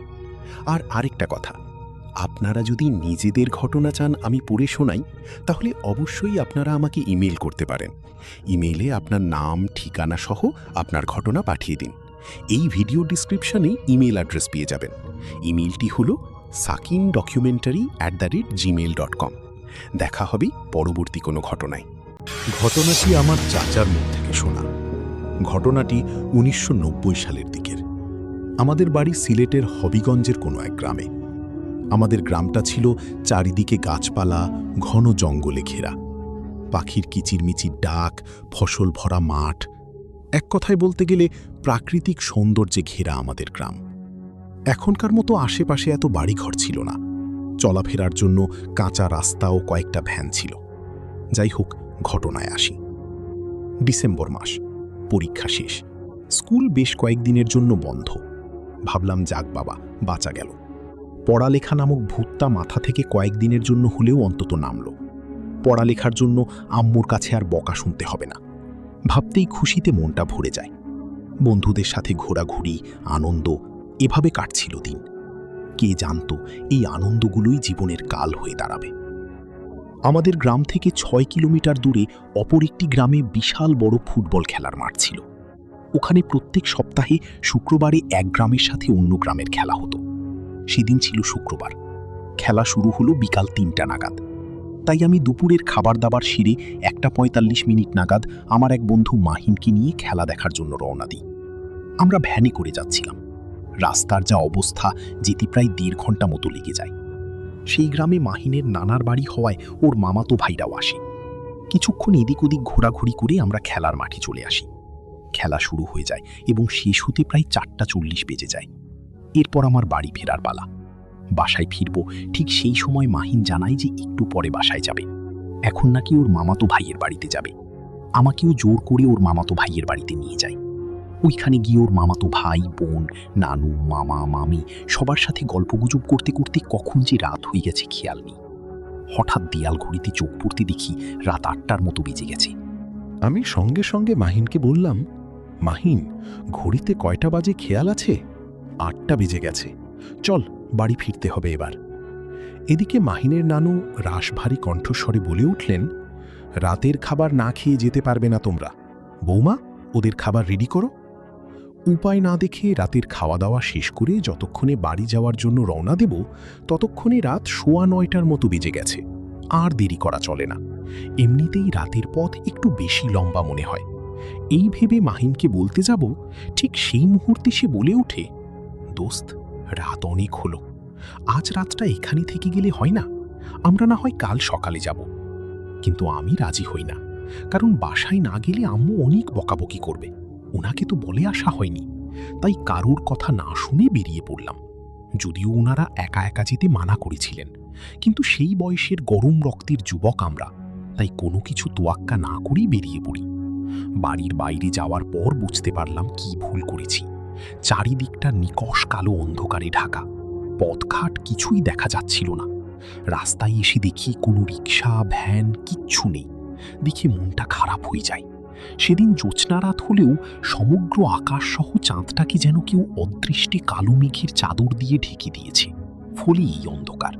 যাই হোক, কয়েক মিনিট ঠাঁই দাঁড়িয়ে থাকার পর অন্ধকারটা ধীরে ধীরে চোখে সই আসতে লাগলো। এর ফলে হালকা রাস্তার আভা ঠাহর করতে পারছিলাম, তাই অনুসরণ করে এগোতে লাগলাম। রাস্তার পাশের দোকানপাট একেবারেই বন্ধ হয়ে যাচ্ছে। কাছে পিঠে বাড়িগুলোর আলো ততক্ষণে নিভে গেছে। সেই ঘন অন্ধকারে তারা যেন দৈত্যকায় গম্বুজের মতো এদিক ওদিক নিস্তব্ধে দাঁড়িয়ে। খানিক বাদে লোকালয় শেষে মাঠ, খাল, বিল, ঝোপঝাড়ের বিস্তীর্ণ এলাকা শুরু হয়ে যায়। মাঝে মাঝে ঝিঝি পোকার ডাক ভেসে আসে। যদিও ছোটবেলা থেকেই সাহসটা একটু বেশি ছিল, তবুও সেই রাতে কেন জানি না ভয়টা ক্রমশ দানা বাঁধছিল। খালি মনে হচ্ছিল মাহিনের নানুর বাসায় রাতটা থেকে গেলে ভালো হতো। এইসব ভাবতে ভাবতে আল্লাহর নাম নিয়ে ধীরে ধীরে এগোচ্ছিলাম। আর ভাবছিলাম, প্রায় 6 কিলোমিটার পথ যদি পায়ে হেঁটে পার করতে হয় তাহলে তো ভোর হয়ে যাবে। কি করা যায়? এইসব ভাবতে ভাবতে হঠাৎ মনে পড়ে যায়, আরে গ্রামে যাওয়ার তো একটা শর্টকাট রাস্তা আছে। উত্তেজনায় আনন্দে মনে মনে বলে উঠলাম, ওখান দিয়ে গেলে 2.5 কিলোমিটার। কিন্তু লোকের মুখে শুনেছি রাস্তাটা নাকি অনেক খারাপ, তাই একটু ভয় লাগছিল। তারপরেও আল্লাহর নাম নিয়ে ওই শর্টকাট রাস্তাটা দিয়েই হাঁটা শুরু করলাম। জনমানবহীন রাস্তা, চারিদিক নির্জন, কোনো সাড়া শব্দ নেই। এমনকি রাত চড়া পশু পাখিগুলোও যেন গভীর ঘুমে আচ্ছন্ন। ভয়টা ক্রমশ বুকে চেপে বসেছিল। এইভাবে বেশ কিছুক্ষণ হাঁটার পর কিছুটা দূরে বাম পাশে চোখ পড়তে দেখলাম একটা বাড়ি থেকে আলো ছড়িয়ে পড়ছে। ততক্ষণে বুকে চাপা ভয়ের পাথরটা যেন কিছুটা শিথিল হলো। আমি আর কিছু না ভেবে ওই আলোটা লক্ষ্য করে হাঁটতে থাকি। আর মনে মনে ভাবি, যাক বাবা, বাঁচা গেল। না হলে এই অন্ধকার পথ চলতে গিয়ে ঝোপঝাড়ে পড়ে টড়ে কি না কি কাণ্ড হতো। যাই হোক, ওই বাড়িটা থেকে একটা লাইট বা লণ্ঠন চাইব বাকিটা পথ চলার জন্য। এই সব ভাবতে ভাবতে বাড়িটার কাছে পৌঁছে দেখি দরজাটা হাট করে খোলা। আমি এসবের পাত্তা না দিয়ে বললাম, বাড়িতে কেউ আছেন? দেখি বলার পর যেন উত্তর আসলো না। আবার বললাম, বাড়িতে কেউ আছেন? দয়া করে আমাকে একটু সাহায্য করবেন। তবুও সাড়া শব্দ নেই। আশেপাশে কিছু না দেখতে পেয়ে দরজার ফাঁকে চোখ রাখতেই আতঙ্কে আঁতকে উঠি। নিজের চোখকে বিশ্বাস করতে পারছিলাম না। দেখলাম একটা লোক আসন পেতে বসে আছে। তার পরনে লাল রঙের কাপড়, গলায় একগুচ্ছ মালার মতো জড়ানো। লোকটাকে দেখে আমার বুঝতে বাকি ছিল না আসলে সে একজন তান্ত্রিক। তান্ত্রিকটার সামনে আগুনের কুণ্ড জ্বলছে, আর তার পাশেই একটি বাচ্চা ছেলের দেহ, যার ধর থেকে মাথাটা আলাদা ছিল, এবং তার দেহ থেকে তান্ত্রিক কি যেন ছুঁড়ে ছুঁড়ে সে আগুনে ফেলছিল এবং বিড়বিড় করে মন্ত্র পড়ছিল। সে কি এক দৃশ্য! এই দৃশ্য দেখে আমার ভয়ে পুরো শরীর যেন জমে যাচ্ছিল। মনে মনে আল্লাহ আল্লাহ করছিলাম। ঠিক সেই সময় তান্ত্রিকটা চোখ বন্ধ অবস্থায় মন্ত্র পড়ে একটা ইশারা করার সাথে সাথেই কোথা থেকে যেন দুটো ছায়ামূর্তি এসে হাজির হয় এবং তান্ত্রিকের কিছু আদেশে তারা অদৃশ্য হয়ে যায়। আমি ঠায় কাঠ হয়ে অপলক দৃষ্টিতে সব দেখে যাচ্ছিলাম। কিছুক্ষণ পর অবয়ব দুটো একটা মেয়ের অচেতন দেহ নিয়ে দরজায় ঢোকে। সেই দৃশ্যে যতটা অবাক হই তার চেয়ে বেশি অবাক হই মেয়েটিকে দেখে। মেয়েটির সমগ্র শরীর থেকে অদ্ভুতভাবে কেমন যেন এক উজ্জ্বল ছটা বেরিয়ে পড়ছে। এদিকে মেয়েটি যেন গভীর ঘুমে ব্যস্ত। মেয়েটিকে ছায়ামূর্তিগুলো তান্ত্রিকের পাশে শুইয়ে দেয়। তান্ত্রিকটা পুনরায় বিড়বিড় করে মন্ত্র পড়ে সামনে আগুনে কি যেন ফেলতে থাকে। সেদিন কেন জানি না ওখান থেকে পালিয়ে না গিয়ে সবখানিয়ে দাঁড়িয়ে দেখছিলাম আর ভয়ে ঠক ঠক করে কাঁপছিলাম। হঠাৎ তান্ত্রিকটা পাশে থাকা একটা ধারালো অস্ত্র তুলে নিয়ে মেয়েটিকে আঘাত করে এবং আমি প্রচণ্ড জোরে আল্লাহর নাম নিয়ে চিৎকার দিয়ে উঠি। আমার চিৎকার শোনা মাত্রই ওই অদ্ভুত মেয়েটির হুঁশ ফেরে আর আমার দিকে এক পলক তাকায় এবং হঠাৎই অদৃশ্য হয়ে যায়। তান্ত্রিকটা রাগে কটমট করে আমার দিকে তাকায়, ওর চোখগুলো যেন টকটকে লাল আগুনের ভাঁটির মতো জ্বলছে। এমনভাবে সে আমার দিকে তাকিয়েছিল যেন আজ আমাকে শেষ করে দেবে। আমি ভয়ে আতঙ্কে প্রাণপণে দৌড় দেওয়ার চেষ্টা করছিলাম, কিন্তু আমার পাগুলো যেন পাথর হয়ে মাটির সাথে লেগেছিল। শরীরের সমস্ত শক্তি দিয়েও পাগুলো নাড়াতে পারছিলাম না। এমন সময় তান্ত্রিক রাগান্বিত কণ্ঠে বলল, নিয়ে আয় ওকে। এটা বলার সাথে সাথেই ওর পাশে থাকা ছায়ামূর্তি দুটো আমার দিকে এগিয়ে আসে। ভয়ে যেন আমার হৃৎপিণ্ড বের হয়ে যাবার উপক্রম হয়। চিৎকার করছিলাম, কিন্তু মুখ দিয়ে কোনো শব্দটিও বের হচ্ছিল না। আর কয়েক মুহূর্তের মধ্যে অবয়বগুলো আমাকে ধরে ফেলবে। ঠিক সেই মুহূর্তে গায়ে একটা শীতল বাতাস অনুভব করি। তারপর আর কিছু মনে নেই। জ্ঞান ফিরতে দেখি আমি একটা বিছানার উপর শুয়ে আছি, চারিদিকে অন্ধকার। হঠাৎ সামনের দিক থেকে সেই মেয়েটি আমার কাছে এগিয়ে আসে। তার শরীর থেকে নির্গত আলোকছটা আমার আশেপাশের পরিবেশটা আলোকিত করে তুলেছে। মেয়েটি যত কাছে এগিয়ে আসছিল ততই ক্রমশ তার সাথে একটা মিষ্টি ঘ্রাণ পরিবেশটাকে ভরিয়ে তুলছিল। এবারে মেয়েটিকে ভালো করে লক্ষ্য করে বললাম, এত সুন্দর মেয়ে আমার জীবনে আমি কখনো দেখিনি। মেয়েটি আমার কাছে এসে মায়া ভরা কণ্ঠে বলল, ধন্যবাদ, আজ হয়তো আপনার জন্য বেঁচে গেলাম। আমার ঘোরটা তখনও কাটেনি, আমি ভয়ে একটু পিছিয়ে গেলাম। মেয়েটি আবার বলল, ভয় পেও না, আমি তোমার কোনো ক্ষতি করব না, তুমি তো আমার প্রাণ বাঁচিয়েছ। কথাটা শুনে আমার মনে একটু সাহস হলো। এরপর সাহস করে ভাঙা ভাঙা গলায় জিজ্ঞেস করলাম, কি তুমি? উত্তরে মেয়েটি বলে যে সে একজন পরী। এটা শোনার পর আমি আতঙ্কে গুটিয়ে যাই, আর পরক্ষণে ভাবি আমি তো প্রাণ বাঁচিয়েছি ওর, তাই ও হয়তো আমার কোনো ক্ষতি করবে না। এই ভেবে পুনরায় ভয়ে ভয়ে বলি, আমার আম্মু অনেক টেনশন করছে, আমি বাড়িতে যাব। তখন মেয়েটি মুচকি হেসে ভাসমান অবস্থায় আমার দিকে এগিয়ে এসে আমার মাথায় আলতো করে হাত বুলিয়ে দেয়, আমাকে আড়ষ্ট করে ফেলে। সকালে আজানের সুরে আমার ঘুম ভাঙে। ঘুম থেকে উঠে দেখি আমি আমার বিছানায় শুয়ে আছি। মনে মনে বলে উঠলাম, কি, তার মানে কাল রাতে যা কিছু ঘটেছে তা কেবলমাত্র স্বপ্ন? যদি স্বপ্নই দেখে থাকি, তাহলে রাতে সেই মিষ্টি ঘ্রাণটা যা এখনো রুমের মধ্যে আমি স্পষ্ট পাচ্ছি। কিছুক্ষণ পর আম্মু এসে বলে, কিরে, রাতে কখন আসলি? দরজা কি খুলে দিল? আর তোর ঘরে এটা গন্ধ কিসের? ঘ্রাণটা তো মিষ্টি, তুই কি আতর মেখে ঘুমাচ্ছিস? আমার আর বুঝতে বাকি ছিল না যে গত রাতে এখানে ঠিক কি ঘটেছে। আমি পরিস্থিতি সামাল দিতে দিতে তাড়াতাড়ি আম্মুকে বলি, গত রাতে ভুল করে দরজা খোলা রেখে ঘুমিয়ে পড়েছ, আমি কখন বাসায় ঢুকেছি টের পাওনি। কথাটা শুনে আম্মু জানায়, কি জানে, হয়তো মনের ভুল হবে। আজকাল কি যে হচ্ছে আমার, মাঝে মাঝে সবকিছু ভুলে যাই। এই বলে আম্মু চলে যায়। এইটুকু বলে আব্দুল চাচা থেমে গিয়ে টেবিলের উপর রাখা পানির বোতল থেকে এক গ্লাস পানি ঢেলে ঢক ঢক করে পানি খেলেন। আমি আব্দুল চাচাকে বললাম, চাচা, ঘটনাটা কি এতটুকুই? উত্তরে আব্দুল চাচা মুচকি হেসে বললেন, বাবা, ঘটনা তো কেবল শুরু। এই বলে চাচা দীর্ঘশ্বাস ফেলিয়ে আবারও বলতে শুরু করলেন, ভেবেছিলাম ঘটনাটা এখানেই শেষ, কিন্তু কে জানত আমার জন্য আরো খারাপ কিছু অপেক্ষা করছে। বেশ কিছুদিন কেটে যায়। প্রতিদিনের মতো সেদিনও রাতের খাবার খেয়ে ঘুমিয়ে পড়ি। রাত কয়টা খেয়াল নেই, তবে গভীর রাত হবে। ঘুমের মধ্যে হঠাৎই অনুভব করি রুমটা যেন গরম হয়ে গেছে, আর তার সাথে প্রচণ্ড দুর্গন্ধ ছড়াচ্ছে।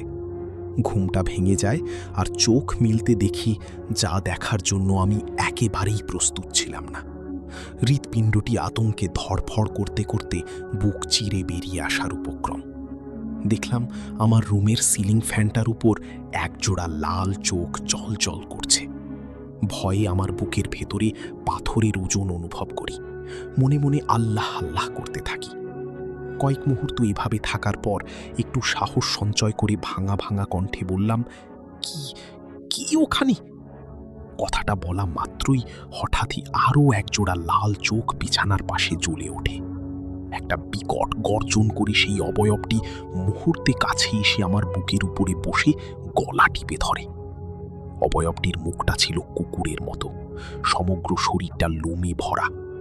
গলা টিপতে টিপতে বিভৎস মুখটা আমার কানে কানে এসে ফিস ফিস করে বলে, কি রে, বলি হবি আজ? এই বলে একটা বিকট বিশ্রী হাসি দেয়। একি ওর লোমশ হাতের বন্ধন ক্রমশ কঠিন হচ্ছিল। তার উপর সেই বিশ্রী হাসির শব্দ এবং সেই সাথে ফোঁটা ফোঁটা তার মুখ থেকে কি যেন একটা পড়ছিল, এবং এতই দুর্গন্ধ বুঝি পেটের নাড়ি ভুড়ি বেরিয়ে আসবে। আস্তে আস্তে শরীর অবশ হয়ে যায়। মস্তিষ্ক জানান দিচ্ছিল আজ আমার মৃত্যু নিশ্চিত, প্রাণটা যেন বের হয়ে যাবে। তবুও মনের শেষ শক্তিকে একত্র করে বারবার আল্লাহ আল্লাহ বলে বাঁচাও বাঁচাও বলে চিৎকার করছিলাম।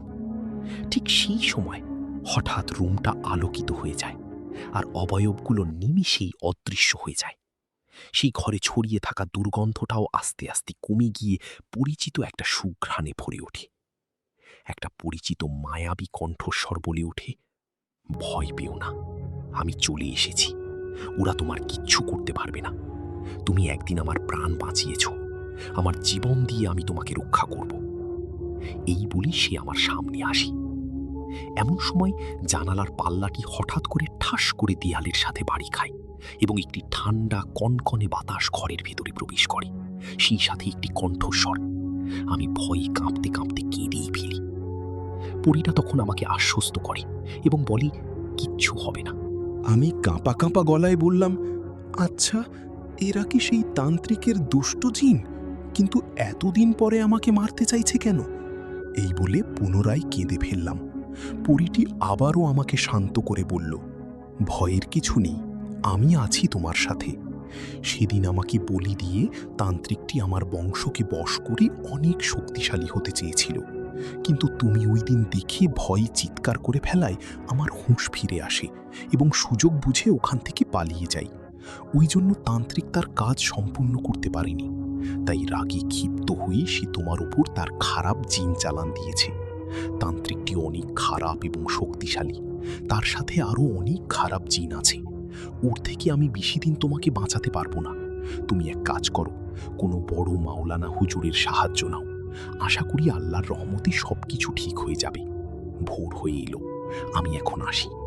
এই বলে পরীটি নিমিষেই অদৃশ্য হয়ে যায়। আমি কি করব কিছুই বুঝতে পারছিলাম না। বাড়িতে জানাবো?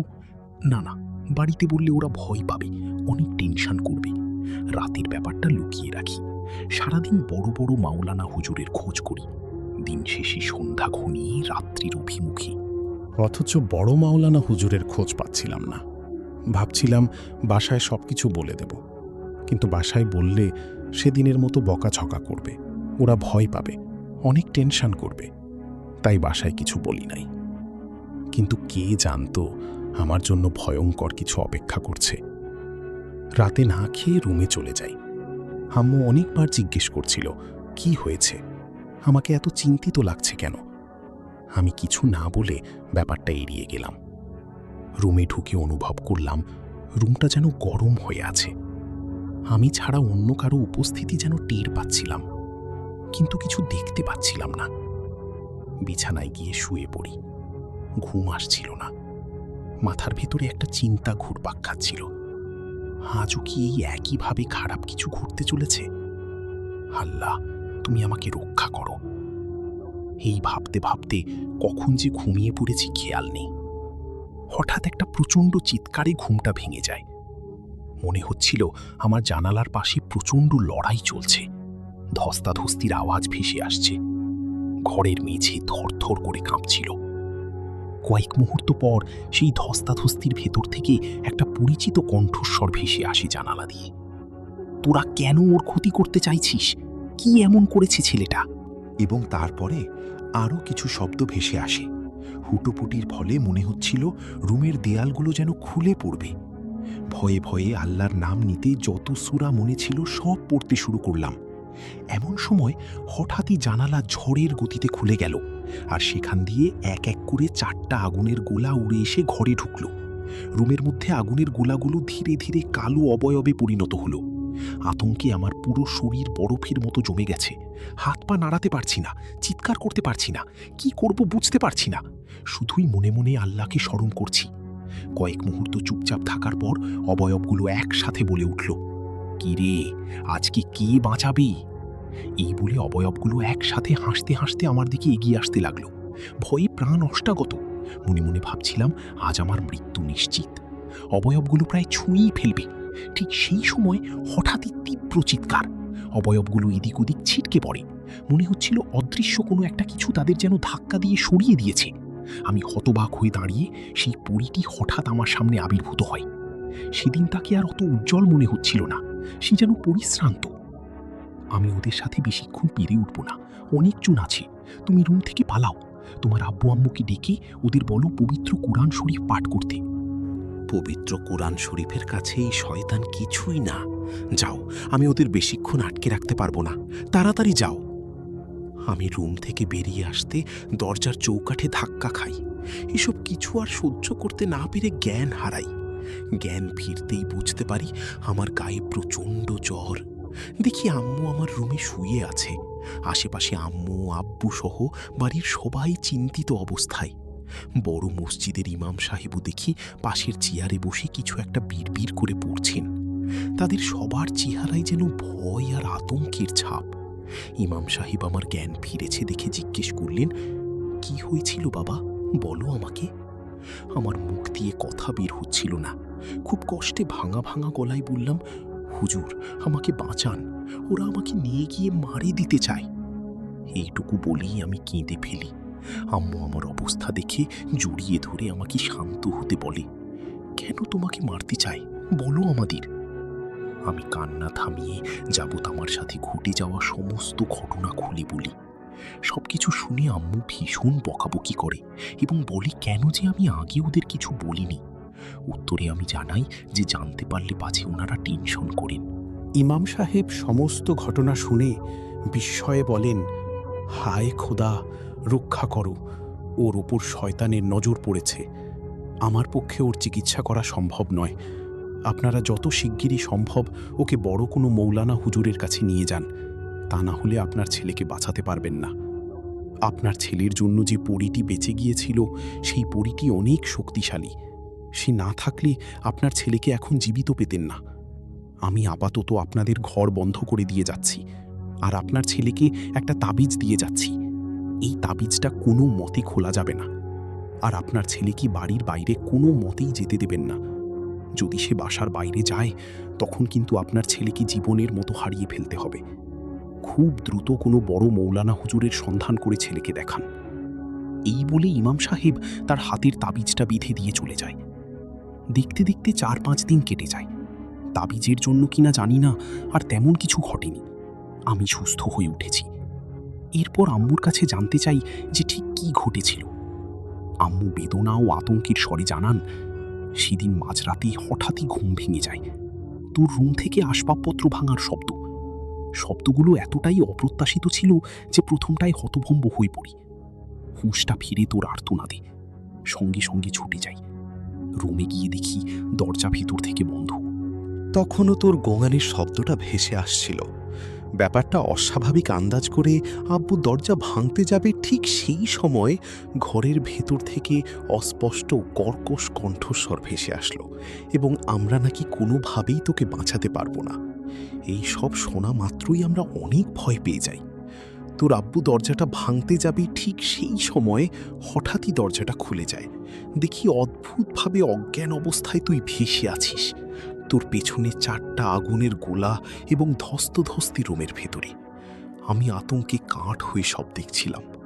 এই সময় সেই সাদা আলোক রশ্মির ভেতর থেকে একটি কণ্ঠস্বর শুনতে পাই এবং আমাকে বলা হয় যে তোকে যেন তাড়াতাড়ি নিয়ে এখান থেকে চলে যাই।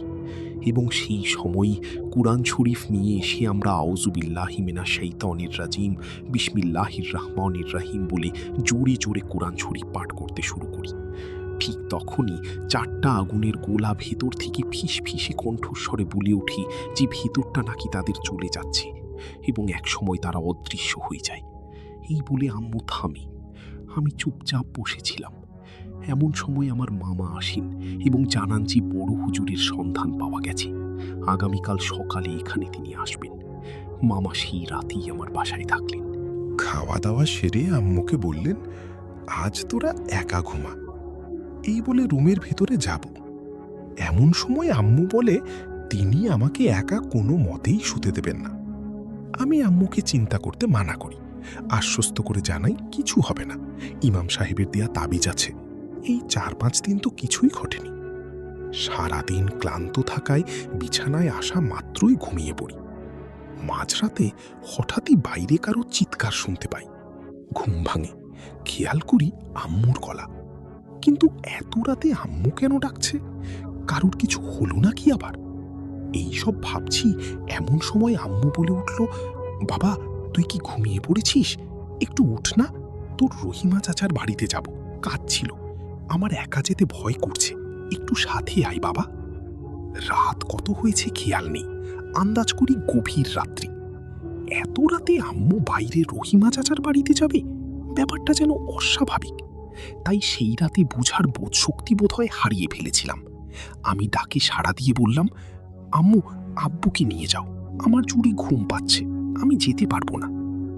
উত্তরে আম্মু বলে, আব্বু সারাদিন কাজ করে এসে এখন একটু ঘুমাচ্ছে, তাই ওকে ডিস্টার্ব করতে চাই না, অগত্যা আমাকেই যেতে হবে। আমি কোনো কিছু 7-5 না ভেবে ঘুমের ঘুরে চোখ কচলাতে কচলাতে উঠে পড়লাম। ঘুমের ঘুরে কিনা জানি না, এত রাতে আম্মুর বাইরে যেতে যাওয়াটা যে অস্বাভাবিক। এমনকি ইমাম সাহেবের যে বাইরে যেতে মানা করা ছিল সেটাও বেমালুম ভুলে গিয়েছিলাম। রুমের দরজা খুলে দেখি আম্মু ততক্ষণে একটা অদ্ভুত রকমের কালো শাড়ি পরে দাঁড়িয়ে আছে। অন্ধকারে আম্মুর মুখটা বোঝা যাচ্ছিল না। ব্যাপারটা অস্বাভাবিক হলেও আমি মাথা ঘামাইনি। কিছু বলতে যাব, তার আগেই আম্মু ইশারায় ঘর থেকে ডেকে বেরিয়ে যায়। বাড়ির চৌকাঠ পেরোতে হঠাৎ আম্মুর মুখের দিকে নজর যেতেই চমকে উঠি। এ কি, আম্মুর মুখে যেন অদ্ভুত হাসি লেগে আছে মনে হচ্ছে, কিন্তু কিছু বলার অবকাশ ছিল না। তার আগেই আম্মু বলে উঠল, আয় বাবা তাড়াতাড়ি আয়, দেরি হয়ে যাচ্ছে। এই বলে আম্মু কয়েক পা ব্যবধানে এগিয়ে যেতে লাগলো। জ্যোৎস্না রাত, চাঁদনি রাত, চারিদিকে রাস্তাঘাট বোঝা যাচ্ছিল। ঘুমটা তখনও পুরোপুরি কাটেনি, তাই সেই বিভীষিকাময় রাতের অস্থিরতাকে গুরুত্ব না দিয়ে চোখ কষলাতে কষলাতে আম্মুর পিছু পিছু এগোতে লাগলাম। কিছুটা যাওয়ার পরই আম্মু আচমকাই আমার দিকে ঘুরে আর চোখে তাকালো। চাঁদের আলোয় বলে কিনা জানি না, সেই আবছা আলোতে আম্মুর চোখ দুটো কেমন ঘোলাটে লাগছিল আমার কাছে। যদিও তখন ব্যাপারটা কোনো এক অজুহাতে উড়িয়ে দিয়েছিলাম, কিন্তু আজ তা মনে পড়লে গায়ে কাঁটা দেয়। যাই হোক, আম্মু আর চোখে কয়েক মুহূর্ত তাকিয়ে থাকার পর বলল, কিরে তোর তাবিজটা খুলে যাচ্ছে তো, হারিয়ে গেলে সমস্যা হবে না? আমি চমকে উঠে কিছু বলতে যাব, তার আগেই আম্মু জানায়, নিয়ম অনুযায়ী প্রথমে তাবিজটি মাটিতে রাখতে হবে, এরপর উনি পুনরায় তাবিজটি বেঁধে দেবেন। তাবিজটি খুলে মাটিতে রাখার সময় বিষয়টা মনে পড়ে যেতেই আমি শিউরে উঠি। ততক্ষণে যা ঘটার ঘটে গেছে। তাবিজটি মাটিতে রাখা মাত্রই মিলিয়ে যায়, আর আমার বুঝতে বাকি রইল না সেই মুহূর্তে কি ঘটতে যাচ্ছে আমার সাথে। যে রহিমা চাচার বাড়ি যাওয়ার জন্য আম্মু আমাকে ডেকে নিয়ে এসেছে, ভালো আম্মুর রূপী সেই শয়তান পিশাচ, তার অভিসন্ধি আমি সেই মুহূর্তে বুঝতে পারি। আসলে রহিমা চাচি 6 মাস আগে পানিতে ডুবে মারা গেছে। সামনে তাকাতেই ভয়ে ভয়ে হাত পা কাঁপছিল আমার। কি করব বুঝতে পারছিলাম না। আল্লাহর নাম নিয়ে দৌড়াতে থাকলাম। এদিকে পিশাচরূপী জিনটি পিছু পিছু আসছিল আমার। দৌড়াতে দৌড়াতে কখন জানি না কিছুর সাথে হোঁচট খেয়ে পড়ে যাই। তারপরে আর কিছু মনে নেই। কতক্ষণ এই অবস্থায় ছিলাম জানি না। চোখ মেলতেই সমস্ত কিছু ঘোরাটে লাগছিল। তবু আন্দাজ করতে পারছিলাম আমি মাটির উপরে শুয়ে আছি। চারপাশে শুধু মাটির দেয়াল, আর তাতে কয়েকটি মশাল জ্বলছে। সামনে একটি আগুনের কুণ্ড, তার পাশে কি কেউ লাল কাপড় পরে বসে কিছু একটা করছে। চোখ কচলে ভালো করে দেখে আতঙ্কে চমকে উঠি। সেই তান্ত্রিকটা আমার দিকে হঠাৎ বিকট একটা হাসি দিয়ে বলল, ইফরিত আসছে। ছোটবেলায় নানার কাছে শুনেছিলাম ইফরিত জিনেরা অনেক ভয়ঙ্কর এবং শক্তিশালী হয়ে থাকে। ভাবতে শরীরটা থরথর করে কেঁপে উঠল। তান্ত্রিকটা চোখ বুজে বিড় বিড় করে কিছু একটা পড়তে শুরু করলো। এমন সময় অদৃশ্য কোনো একটা কাঁদো কাঁদো গলায় পরিচিত কণ্ঠ ভেসে আসলো। সে যেন অনুরোধ করছে আমাকে ছেড়ে দিতে। বুঝতে পারলাম সেই পরীটা। তান্ত্রিক পরীটির কথায় কান না দিয়ে মন্ত্র পড়তে যাচ্ছিল। এইভাবে কিছুক্ষণ চলার পর হঠাৎই বাইরে প্রবল গতিতে ঝড় শুরু হয়। বাইরের গাছপালা যেন ভেঙে পড়বে। আমার চারপাশটা থরথর করে কাঁপছিল। মাটিতে পড়ে থাকা একটা মাটির ঠেলা তুলে নিয়ে সজোরে আমি সেই তান্ত্রিকের দিকে ছুড়ি। হুঁশটা ফিরে তান্ত্রিকটার চিৎকারে। শক্ত মাটির ঠেলা কপালে আঘাত করায় মন্ত্র পড়া বন্ধ করে তান্ত্রিকটা প্রবল যন্ত্রণায় কুঁকিয়ে ওঠে। সঙ্গে সঙ্গে ঝড়ের গতি যেন আরও বেড়ে যায়। মনে হচ্ছিল চারপাশটার দেয়ালগুলো যেন এখন থরথর করে কেঁপে আমার উপরে খসে পড়বে। হঠাৎ দেয়াল ভেদ করে একটি ভয়ঙ্কর অবয়ব তান্ত্রিকের সামনে এসে দাঁড়ায় এবং তান্ত্রিককে হুমকি ধামকি দিতে থাকে এবং তান্ত্রিকের সাথে তার কথা শুরু হয় এবং আমি আর সহ্য করতে না পেরে জ্ঞান হারিয়ে ফেলি। জ্ঞান ফিরে দেখি আমি আমার রুমে শুয়ে আছি। আমার চারপাশে অনেক মানুষের ভিড়। আম্মু কান্না করছে। ইমাম সাহেব আমার গলায় তেল মালিশ করছেন। আমার জ্ঞান ফিরেছে দেখি আম্মু আমাকে জড়িয়ে ধরে কেঁদে ফেলে। এতদিন কোথায় ছিলি বাবা? তোকে কত খুঁজেছি, কোথাও পাইনি। আম্মুর কথা শুনে আমি বিস্ময়ে হতবাক হয়ে মুখের দিকে তাকিয়েছিলাম এবং কিছু বলতে যাব তার আগে ইমাম সাহেব গম্ভীর হয়ে বলেন, 7 দিন তুমি নিখোঁজ ছিলে। আজ সকালে হঠাৎ তোমাদের উঠোনের কোণায় বড়ই গাছের পাশে তোমাকে অজ্ঞান অবস্থায় পড়ে থাকতে দেখে তোমার পরিবারের লোকজন তোমাকে নিয়ে আসে। কি হয়েছিল? কোথায় ছিলে? একটু বলো তো বাবা। প্রশ্নগুলো শুনতে পেলেও কিছু বলতে পারছিলাম না। হাত পা নাড়তে পারছিলাম না। গত 7 দিন ধরে আমি নিখোঁজ। যতদূর মনে আছে গতকাল রাতেই তো পিশাচের হাত থেকে বাঁচতে দৌড়েছিলাম আর কোনো কিছুর সাথে হোঁচট খেয়ে মাটিতে পড়ে যাই। আর চোখ খুলতেই ওই তান্ত্রিকটাকে দেখি। কিন্তু এর মধ্যে 1 সপ্তাহ কেটে গেল। শরীরটা অনেক ভারী মনে হচ্ছিল। হঠাৎ উপস্থিত ভিড়ের মাঝে একজন এসে বলল, মাওলানা সাহেব এসেছেন।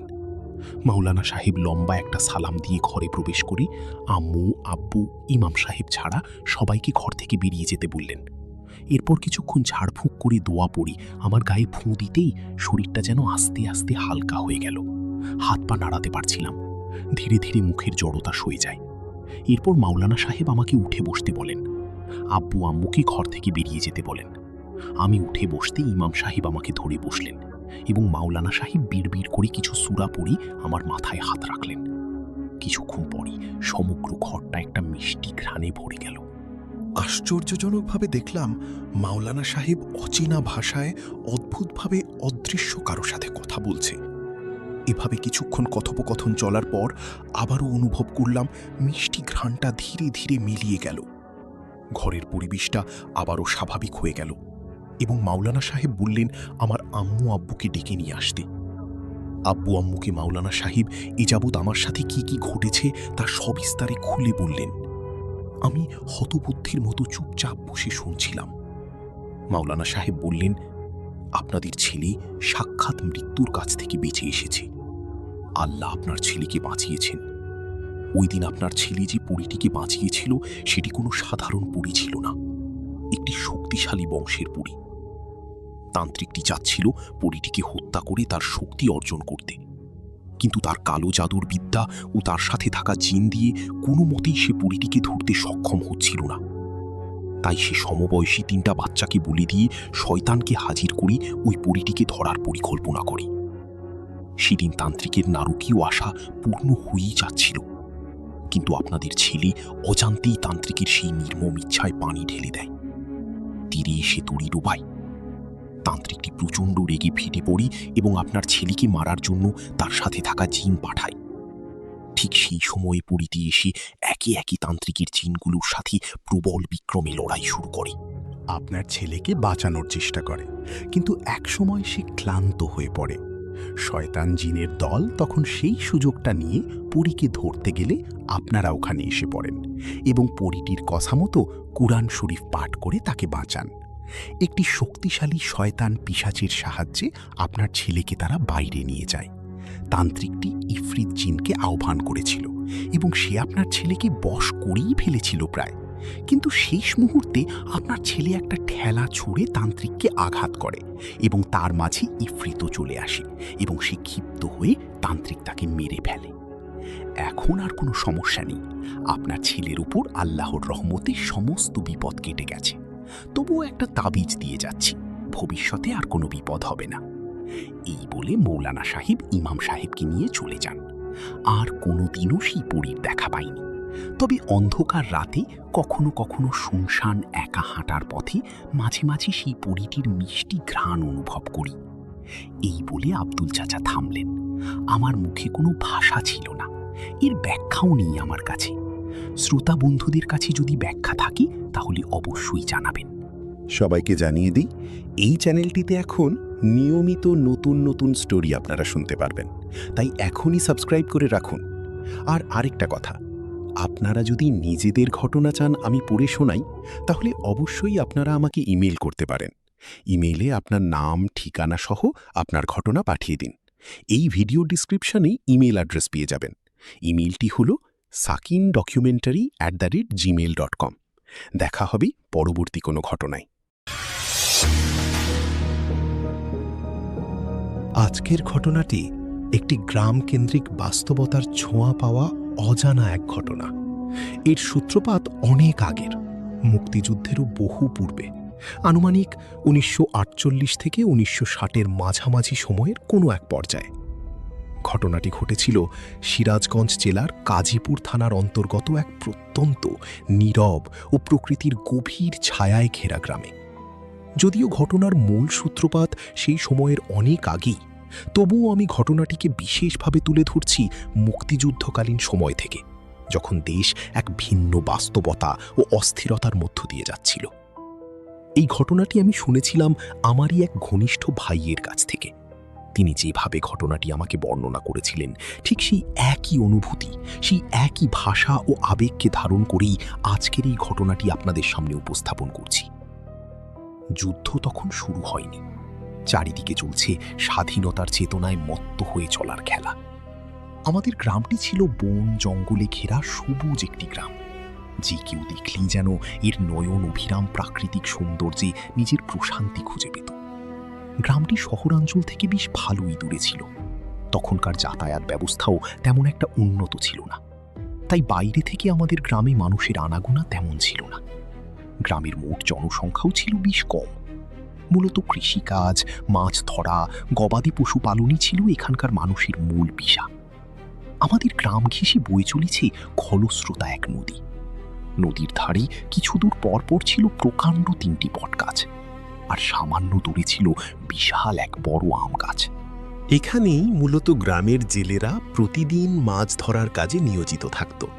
তাদের মধ্য থেকেই 7 জন ঘনিষ্ঠ বন্ধু এই নদীকে কেন্দ্র করেই জীবিকা নির্বাহ করত। দিনকে দিন তারা হয়ে উঠেছিল একে অপরের ছায়া সঙ্গী। সবসময় একসাথে নদীতে যেত, জাল ফেলত, আবার একসাথেই ফিরত। কোনোদিন নদী তাদেরকে বেশি দিত, কোনোদিন কম। এভাবেই প্রকৃতির ওঠানামার সাথে তাল মিলিয়ে তাদের জীবন খুব সাধারণভাবেই কেটে যাচ্ছিল। কিন্তু এক সময় নদীর বিভিন্ন অংশে মাছ ধরতে গিয়ে তারা এমন এক রহস্যময় জায়গার সন্ধান পায় যা তাদের জীবনের মোড়ই বদলে দেয়। একাধিক জ্যোৎস্না রাতে তারা লক্ষ্য করতে থাকে নদীর একটি নির্দিষ্ট অংশে চাঁদের আলো অস্বাভাবিকভাবে উজ্জ্বল হয়ে একটি গোলাকার আকারে পানির উপর পড়ছে। সেই আলো যেন ঠিক প্রকৃতির স্বাভাবিক নয়, বরং কারো ইচ্ছাকৃতভাবে সাজানো এক অপার্থিব দৃশ্য।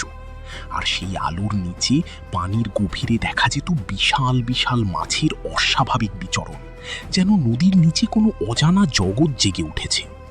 প্রথম কয়েক রাত তারা বিষয়টি দূর থেকেই পর্যবেক্ষণ করে, ভয়ে সেখানে যাবার সাহস পায়নি। কিন্তু প্রতিটি পূর্ণিমার রাতেই একই দৃশ্য তাদের চোখে ধরা পড়তে থাকে।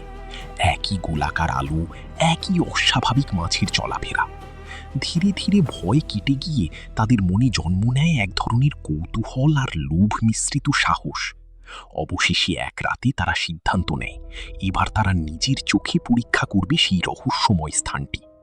রাতের বেলা 7 বন্ধু একসাথে বের হয়ে নদীর সেই অংশের দিকে রওনা হয়। সেখানে পৌঁছে তারা মনে কিছুটা ভয় নিয়েই জাল ফেলা শুরু করে। জাল ফেলে কিছুটা সময় ভালো মাছ পাওয়ার আশায় বুক বেঁধে অপেক্ষা করতে থাকে। জাল তোলার সময় হলে 7 জন মিলেই জাল তুলতে শুরু করে, কিন্তু জাল তুলতে তাদের বেশ বেগ পোহাতে হলো। অনেক কষ্টে জোর লাগিয়ে জাল তোলার পর তারা অবাক হয়ে একে অপরের মুখের দিকে হাঁ করে তাকিয়ে থাকে। হঠাৎই তাদের মধ্যে একজন বলে ওঠে, আল্লাহ, এতদিনে আমাদের মুখ তুলে তাকিয়েছে। দেখ ভাই, কত মাছ! জীবনে একসাথে এত বড় বড় মাছ কোনো দিন দেখিনি। এগুলো মাছ না রে ভাই, এগুলো আমাদের মুখের হাসি। তারা প্রত্যেকেই একে অপরের দিকে তাকিয়ে জীবনের সব থেকে প্রশান্তির হাসিটা হাসে সেদিন। এক একজনের হাসি যেন গাল পর্যন্ত পৌঁছে যাচ্ছে। জেলে হলেও তাদের মধ্যে লোভ লালসা খুব একটা ছিল না, তাই যতটুকু মাছ তারা সেদিন পেয়েছিল সেসব নিয়েই বাজারে চলে যায় মাছ বিক্রির উদ্দেশ্যে। বড় বড় নদীর রুই, কাতলা, চিতল, আইড় এসব মাছ নিয়ে বাজারের একটি দোকানে সাজিয়ে বসে। টাটকা জাতা মাছগুলো খুব দ্রুত বিক্রিও হয়ে যায়। মনের খুশিতে 7 বন্ধু বাসায় ফিরে আসে।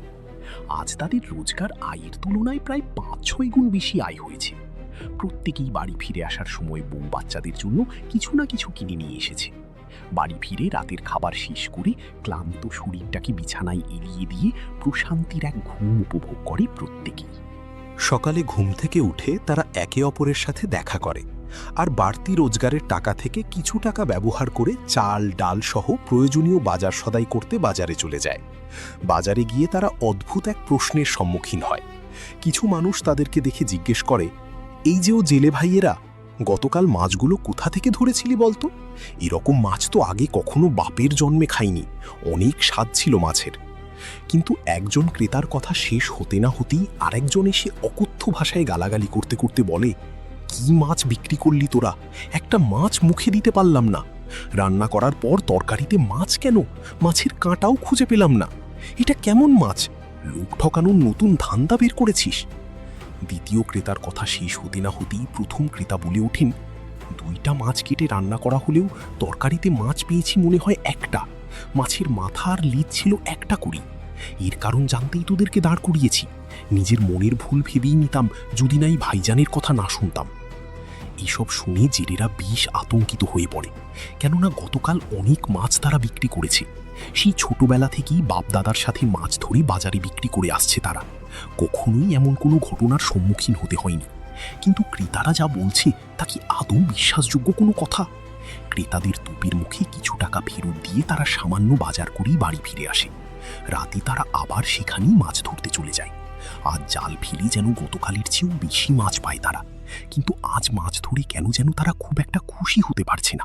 সকালের ঘটনাটি সারা দিন ক্রমাগত তাদের মাথায় ঘুরপাক খাচ্ছে।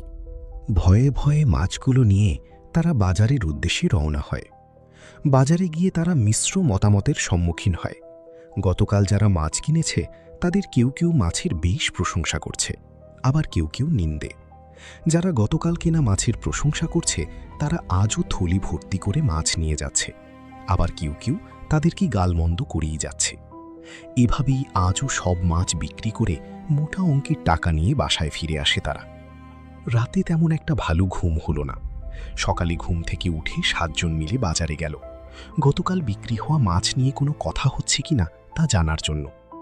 আজ বাজারে অনেকেই তাদের উপর প্রসন্ন। যারা গতকাল মাছ কিনেছে সবাই খুশি। আজ কোনো খারাপ মন্তব্যের সম্মুখীন হতে হয়নি তাদের।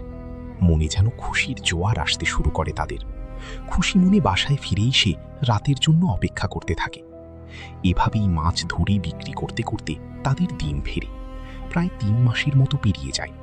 প্রতিনিয়ত এইভাবে সুস্বাদু মাছ বিক্রি করতে করতে তাদের আর্থিক অবস্থা একেবারে পাল্টে যায়। কিন্তু তবুও তারা অন্য কোনো পেশায় মনোনিবেশ করেনি। এদিকে দেশ স্বাধীন হবে এমন খবর শোনা যাচ্ছে। এমন সময় হঠাৎ করেই পুরনো সেই সমস্যাটি আবার মাথাচাড়া দিয়ে উঠতে শুরু করে। হঠাৎ করেই বেশ কয়েকদিন যাবৎ যারাই তাদের কাছ থেকে মাছ কিনে নিয়ে যাচ্ছে প্রত্যেকেই জানাচ্ছে মাছ পাওয়া যাচ্ছে না তরকারিতে। মাছ কোটা বাছার পর টুকরো করে তরকারিতে দেওয়ার পর পর্যন্ত সব ঠিক থাকে, কিন্তু রান্না হবার পর তরকারিতে মাছের কোনো চিহ্ন পর্যন্ত পাওয়া যায় না। এছাড়াও ছোট মাছ রান্না করলে সেগুলো একইভাবে উধাও হয়ে যায়। গ্রামের মোড়ল এসব জানার পর 7 জন জেলেকে ডেকে পাঠায় এসবের কারণ জানার জন্য। সবাই ভাবতে শুরু করে, এই 7 জন জেলে হয়তো জাদু টোনা করে, যার মাধ্যমে এত এত মাছ বিক্রি করতে সক্ষম হচ্ছে। জেলেদেরকে মোড়ল সাহেবের বাড়িতে হাজির করা হয়। মোড়ল সাহেব তাদেরকে কোনো রকমের বকাঝকা না করে এসব কেন হচ্ছে তা জিজ্ঞেস করেন। বেচারা জেলেরা ভয়ে কান্নাকাটি শুরু করে। হুজুর, বিশ্বাস করেন, আল্লাহর দোহাই দিয়ে বলতেছি, এসবের কোনো কারণ আমরা জানি না। আমরা মাছ ধরি আর বিক্রি করি, কিন্তু এসব কেন হচ্ছে আমরা জানি না। আর আমরা কোনো জাদু টোনাও করিনি। আমরা সৎ পথে ব্যবসা করি, আল্লাহকে ডরাই। উপরে আল্লাহ আছে, সবই দেখেন আল্লাহ। আমরা কোনো অন্যায় করিনি, আমাদেরকে ছেড়ে দেন। জেলের কথা শুনে মোড়ল জিজ্ঞাসা করেন, আচ্ছা, তোমরা যে মাছ ধরো তা কি কখনো নিজেরা রান্না করে দেখেছো, নাকি সব মাছ বিক্রি করে দাও? উত্তরে জেলেরা জানায় তারা সব মাছই বিক্রি করে দেয়, নিজেদের খাবার জন্য কোনো মাছ রাখে না। এটিই তাদের একমাত্র জীবিকা। জেলেদের কথা শুনে মোড়ল সাহেব বলেন, আজ রাতে মাছ ধরি শুধুমাত্র 7টি বড় মাছ যেন তারা বিক্রি না করে নিজের বাড়িতে নিয়ে যেয়ে রান্না করে খায়। যদি কোনো সমস্যা না হয় তাহলে ঠিক আছে, আর সমস্যা হলে এর কারণ জানার প্রয়োজনীয়তা আবশ্যক। জেলেরা মোড়ল সাহেবের কথা শুনে সেখান থেকে চলে আসে আর রাতের জন্য অপেক্ষা করতে থাকে। সেদিন রাতে তারা মাছ ধরে 7টি বড় বড় মাছ নিজেদের খাবার জন্য নিয়ে আসে। তারা কেটে বিছে রান্না করার পর তাদের পরিবারের প্রত্যেকেই সেগুলো স্বাভাবিকভাবেই খেতে পেরেছিল। পরদিন সকালে মোড়ল সাহেবকে গিয়ে তারা সব জানায় এবং প্রমাণস্বরূপ মাছের 7টি মাথা আর কিছু কাঁটা নিয়ে আসে। মোড়ল কিছুক্ষণ চুপ থেকে তাদের জিজ্ঞাসা করেন, আচ্ছা বলতো, তোরা কোত্থেকে মাছ ধরিস? তোরা তো প্রতিদিন মাছ বিক্রি করিস। কিন্তু প্রতিদিন এত বড় বড় আর এত বেশি মাছ তোদের কাছে থাকে না, কারণ কি? উত্তরে জেলেরা বলে, প্রতি পূর্ণিমা রাতে তারা নদীর মাঝ বরাবর এক জায়গা থেকে মাছ ধরে। সেখানে শুধুমাত্র পূর্ণিমা রাতে একটি বিশাল জায়গা জুড়ে আলো ছড়িয়ে পড়ে। শুধুমাত্র সেই পূর্ণিমা রাতেই বিশাল আকৃতির মাছগুলো পাওয়া যায়। তাদের কথা শুনে মোড়ল সাহেব মনে মনে ভাবেন, জেলেরা হয়তো সত্যি কথাই বলছে, এখানে তাদের কোনো দোষ নেই। নিশ্চিত হবার জন্য মোড়ল সাহেব ওনার তরফ থেকে একজন লোক পাঠিয়েছিলেন শেষ যেদিন জেলেরা মাছ ধরতে গিয়েছিল সেদিন। মোড়ল সাহেব জেলেদের চলে যেতে বলেন আর মনে মনে জেলেদের বলা কথাগুলো নিয়ে ভাবতে থাকেন। তিনি পূর্ণিমা পর্যন্ত অপেক্ষা করার জন্য মনস্থির করেন। দেখতে দেখতে কয়েকদিন পার হয়ে যায়। একদিন সন্ধ্যায় মোড়ল সাহেব লক্ষ্য করেন আকাশে পূর্ণিমার চাঁদ ঝলঝল করছে। সেদিন রাতেই তিনি জেলেদের ডেকে পাঠান। জেলেরা মোড়ল সাহেবের তলব পেয়ে চলে আসে তার বাসায়। মোড়ল সাহেব জেলেদের ডেকে বলেন, আজ তোরা মাছ ধরবি, যে জায়গা থেকে ওই মাছগুলো ধরতে বলেছিলি সেখান থেকেই ধরবি। আজ আমিও তোদের সাথে যাব। মাছ যতগুলোই জালে উঠুক না কেন, আমরা 8 জন 8 প্রকারের শুধুমাত্র 8টি মাছই নিজেদের বাড়িতে এনে আজ রান্না করে দেখব কোনো সমস্যা হয় কিনা। সবারই সমস্যা নাও হতে পারে, কিন্তু একজনেরও যদি সমস্যা হয় তাহলে কি করা যায় তা নিয়ে ভাবব। তোরা বাড়ি যা, তোদের জাল পাতিল যা যা প্রয়োজন সব নিয়ে আবার আমার বাড়িতে আয়, এরপর একসাথে বের হব। জলদি যা। মোড়লের কথা শুনে জেলেরা বাড়িতে চলে যায় প্রয়োজনীয় জিনিসপত্র আনার জন্য। জিনিসপত্র নিয়ে মোড়লের কথা মতো আবার চলে যায় মোড়লের বাড়িতে। সেখানে গিয়ে তারা দেখতে পায় মোড়ল তাদের সাথে যাবার জন্য তৈরি হয়েই বসে আছেন। নদীর কাছাকাছি আসার পর তারা 8 জনই নৌকায় করে নদীর সেই জায়গায় চলে যায়। মোড়ল সাহেব সেখানে গিয়ে যেন নিজের চোখকে বিশ্বাস করতে পারছিলেন না। দেখতে পাচ্ছেন শুধুমাত্র একটি নির্দিষ্ট জায়গায় শুধু গোলাকারভাবে চাঁদের আলো ঠিকরে পড়ছে। জেলেরা এসব দেখে অভ্যস্ত ছিল জন্য তারা কোনো প্রকার বিলম্ব না করে মাছ ধরতে শুরু করে। জাল ফেলার পর বরাবরের মতোই অপেক্ষা করে জাল তোলা হয়। আজও জালে ধরা পড়েছে অনেক মাছ, ছোট বড় মিলিয়েই। সব মাছের মধ্যে থেকে মোড়ল সাহেব 8টি মাছ নির্বাচন করে দেন 8 জনের জন্য। মাছ নিয়ে তারা বাড়ি ফিরে আসে। মোড়ল সাহেব বাড়ি ফিরে এসে মাছ কেটে বেছে রান্না করার পর দেখেন মাছ তরকারির কড়াই নেই। সম্পূর্ণ তরকারি অন্য পাত্রে ঢেলে দিয়েও মাছের কোনো চিহ্ন পর্যন্ত পাওয়া গেল না। সকালে জেলেরা আসে মোড়লের বাড়িতে। তাদের 4 জনের সাথে একই ঘটনা ঘটেছে, কিন্তু বাকি 3 জন মাছ খেতে পেরেছিল ঠিকই। এমন অবস্থায় মোরুল সাহেব গ্রামের ইমামের শরণাপন্ন হন। ইমাম সাহেবকে সেদিন রাতের সব ঘটনা খুলে বলা হয়। ইমাম সাহেব সব শুনে বলেন, হতে পারে এটা কোনো জিন ঘটিত সমস্যা। আমি এখনই সঠিক বলতে পারছি না, তবে আমি সাবধান করে দিচ্ছি ওই জায়গা থেকে আর মাছ না ধরতে। সব শুনে মনে হচ্ছে একটা সমস্যা ওই জায়গায় অবশ্যই আছে। ওই জায়গার আশপাশ থেকেও মাছ ধরা ঠিক হবে না। অন্য কোথাও থেকে মাছ ধরে দেখা যাক সমস্যা হয় কিনা। সমস্যা হলে পরে কি করা যায় তা ভাবা যাবে। আর যদি সমস্যা না হয় তবে এই বিষয় নিয়ে আর বেশি এগোনো ঠিক হবে না। ইমাম সাহেবের কথা শুনে জেলেরা অন্য জায়গায় মাছ ধরতে শুরু করে। দেখতে দেখতে 4-5টি পূর্ণিমা অতিক্রম করে। সব একেবারেই স্বাভাবিক, আগের মতো কোনো সমস্যা হচ্ছে না আর। এই সমস্যা থেকে যেন গ্রামবাসী অবশেষে পরিত্রাণ পেয়ে গেল। কিন্তু গ্রামবাসী পরিত্রাণ পেলেও জেলেরা কি আসলেই পরিত্রাণ পেয়েছিল? এই প্রশ্নের উত্তর হচ্ছে না। বেশ কিছুদিন এভাবে চলার পর জেলেদের মধ্যে কেউ কেউ অদ্ভুত স্বপ্ন দেখতে শুরু করে। তারা দেখে স্বপ্নে কেউ একজন গম্ভীরভাবে অন্ধকারের ভেতর থেকে বলছে, মাছ ধরবি না? ধরতেই হবে। মাছ ধরা বন্ধ করা যাবে না। মাছ ধরা বন্ধ করলে তোদের জীবনের প্রদীপও নাকি বন্ধ হয়ে যাবে, সাথে তাদের পরিবারেরও। আগামী পূর্ণিমা পর্যন্ত সময় বেঁধে দেয়া হয়। বাঁচতে চাইলে মাছ ধরতে হবে। এবং তারা আরও বলে, এভাবে চললে গোলা ভরা ধান, মহামূল্যবান রত্ন রাতারাতি ভাগ্য পাল্টে যাবে। তারা ভালো থাকতে চায় নিশ্চয়ই। যে 4 জন জেলের বাসায় রান্না হওয়া তরকারি থেকে সেদিন মাছ উধাও হয়ে গিয়েছিল, সেই 4 জনই এই স্বপ্ন দেখতে শুরু করে। তারা একে অপরের সাথে এই ব্যাপারটি শেয়ার করলে বাকি 3 জন হেসে সব উড়িয়ে দেয় আর ভাবে এরা 4 জন হয়তোবা তাদেরকে ভয় দেখানোর জন্যই সব বলছে। কিন্তু না, পরদিন রাতে বাকি 3 জনও একই স্বপ্ন দেখে। এবার স্বপ্নে তাদেরকে একই ব্যাপারে অন্য কারো সাথে কথা বলতে কড়াভাবে নিষেধ করে দেয়া হয়। সবাই স্বপ্নটি দেখার পর বুঝতে পারেন এটি আসলেই নিছক কোনো স্বপ্ন না, এর পেছনে কোনো না কোনো কারণ অবশ্যই আছে। কিন্তু কারণ যাই থাকুক না কেন, নিজেদের পরিবার পরিজনের সুরক্ষার জন্য তারা স্বপ্নাদেশ মানতে বাধ্য হয়। তারা পুনরায় স্বপ্ন দেখে এবং স্বপ্নে পাওয়া আদেশ অনুযায়ী কাজ করতে রাজি হয়। সেদিন সকালে তারা ঘুম থেকে উঠে তাদের উঠোনে দেখে বিশাল গোলা, যা ধানে একেবারে পরিপূর্ণ।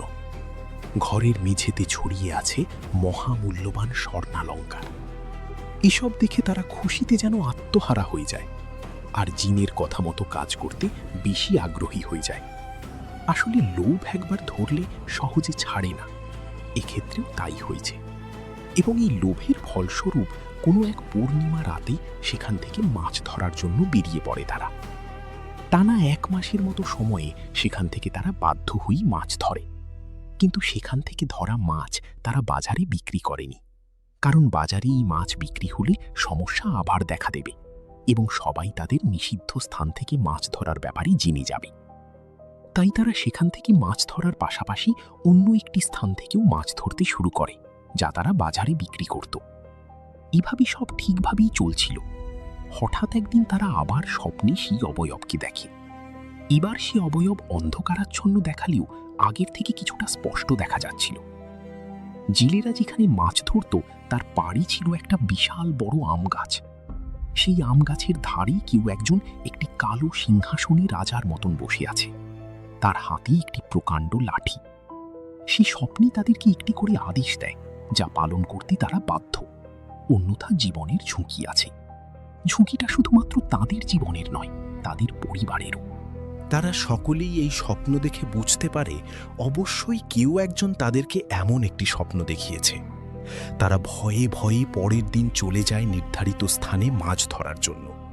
মাছ ধরতে গিয়ে তারা দেখে তাদের দেখা স্বপ্নের মতোই কেউ একজন একটি কালো সিংহাসনে বসে আছে, যা হাতে প্রকাণ্ড এক লাঠি। সে হাতের ইশারায় নদীর ধারে থাকা 3টি বটগাছ দেখিয়ে বলে, এই বটগাছ 3টি দেখেছ? এই 3টি গাছ তোমাদের কাটতে হবে। এই গাছ কাটার জন্যই তোমাদেরকে ডেকেছি।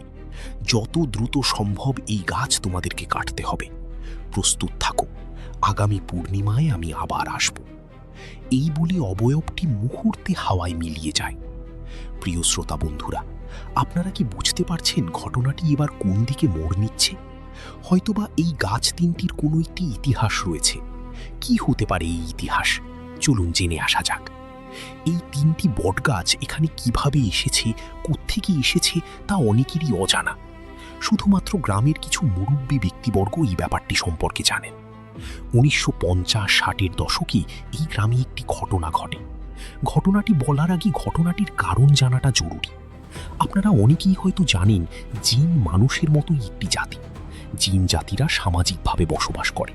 তাদের সমাজেও মতবিরোধ, মতামতের ভিন্নতা থাকে। তাদের জের ধরেই মানুষের মতো জিন জাতিও সমাজ থেকে মাঝে মাঝে বিতাড়িত হয়। ঠিক তেমনই এক জিনের পরিবারকে তাদের সমাজ থেকে বিতাড়িত করে দেয়া হয় এবং তাদের বাসস্থান খোঁজার উদ্দেশ্যে তারা একটি গ্রামে এসে পৌঁছায়। এই পরিবারে ছিল বাবা ও 3 সন্তান। অনেক দূর ভ্রমণ করার কারণে 3 সন্তান বেশ ক্লান্ত হয়ে পড়েন। সন্তানদের ক্লান্তি দেখে বাবা মানুষের কাছে সাহায্যের জন্য হাত পাতেন। গ্রামের শেষ প্রান্তের একটি কুঁড়ে ঘরের মতো ছোট্ট একটি ঘরের কাছে তারা হাঁক দিতে শুরু করেন। ঘরের বউ বের হয়ে আসেন, তার হাতে শাঁখা আর সিঁথিতে সিঁদুর, অর্থাৎ হিন্দু পরিবারের ঘরণী। তিনি বেরিয়ে এলেন। জিনদের পিতা তার কাছে সাহায্য স্বরূপ 3 গ্লাস পানি প্রার্থনা করেন। হিন্দু গৃহবধূ ঘরে গিয়ে নিজের স্বামীকে বলেন। বাড়ির বাইরে 4 জন পুরুষ দাঁড়িয়ে। তারা বেশ লম্বা এবং মুখ কালো এবং মুখ ঢাকা, জোব্বা পরিধান করা। পানি চেয়ে দাঁড়িয়ে আছে, আপনি একটু দেখবেন। স্ত্রীর কথা শুনে স্বামীর মুখ এক অজানা কারণে উজ্জ্বল হয়ে যায়। সে দ্রুত ঘর থেকে বাইরে বের হয়ে আসে এবং ঘরের চারপাশে কিছু একটা গুঁড়ো ছিটিয়ে 4 জন জিনকে আটকে ফেলে। আসলে সেই গৃহবধূর স্বামী অন্য কেউ নন, ছিলেন এক দুর্ধর্ষ তান্ত্রিক। সে বহু বছর যাবৎ এমন জিন খুঁজে চলেছিল যাদেরকে বশ করে সে অগাধ ক্ষমতার অধিকারী হতে পারে। কিন্তু সে পরক্ষণেই বুঝতে পারে জিনের ক্ষমতা এবং শক্তিকে তাচ্ছিল্য করে বেশ ভুল করেছে সে। 4 জনকে বন্দী করার পর বাবা জিন তার ক্ষমতা প্রয়োগ করেন এবং বৃত্তাকারভাবে ছড়ানো সেই গরুগুলোতে আগুন ধরে যায়। তান্ত্রিকের ঘরের চারপাশে আগুনের গোলায় পরিণত হয়। এভাবেই নিজের সন্তানদের নিয়ে বাবা জিন গ্রাম থেকে চলে যাবার সিদ্ধান্ত নেন, কিন্তু যেতে পারেন না। তান্ত্রিক তার ক্ষমতা প্রয়োগ করে সেই রাস্তাটি বন্ধ করে দিয়েছিল। তাই বাবা জিন তার সন্তানকে এই গ্রামে থাকার নির্দেশ দেন। বাবাজিনের অসীম ক্ষমতার জন্য তিনি গ্রাম থেকে বের হতে সক্ষম হন। তিনি যাবার আগে সন্তানদের বলেন, তোমরা 3 জন এই গ্রামেই থাকবে। এই তান্ত্রিক এই গ্রামের অনেক বড় ক্ষতি করার চেষ্টা করবে। তোমরা গ্রামবাসীকে রক্ষা করবে। আমি 3টি বীজ নদীর ধারে রেখে যাচ্ছি। এগুলো বটগাছের বীজ। এই বীজ থেকে 3 মাসের মধ্যেই বটগাছ বের হয়ে বড় হয়ে যাবে। এই গাছ হবে তোমাদের আবাসস্থল। আমি তোমাদেরকে নিতে আসব। এই কথা বলে জিন নদীর ধারে 3টি বীজ বপন করে এবং এই 3টি বীজ থেকে জন্ম নেওয়া গাছে ছিল 3টি বটগাছ, যা কাটার জন্য এই 7 জন জেলেকে আদেশ করা হয়েছে। কিন্তু কেন এই বটগাছ কাটার আদেশ দেওয়া হলো? কি বা এই আদেশ দিচ্ছে? আর জিনদের এই কথোপকথনই বা কিভাবে জানা গেল?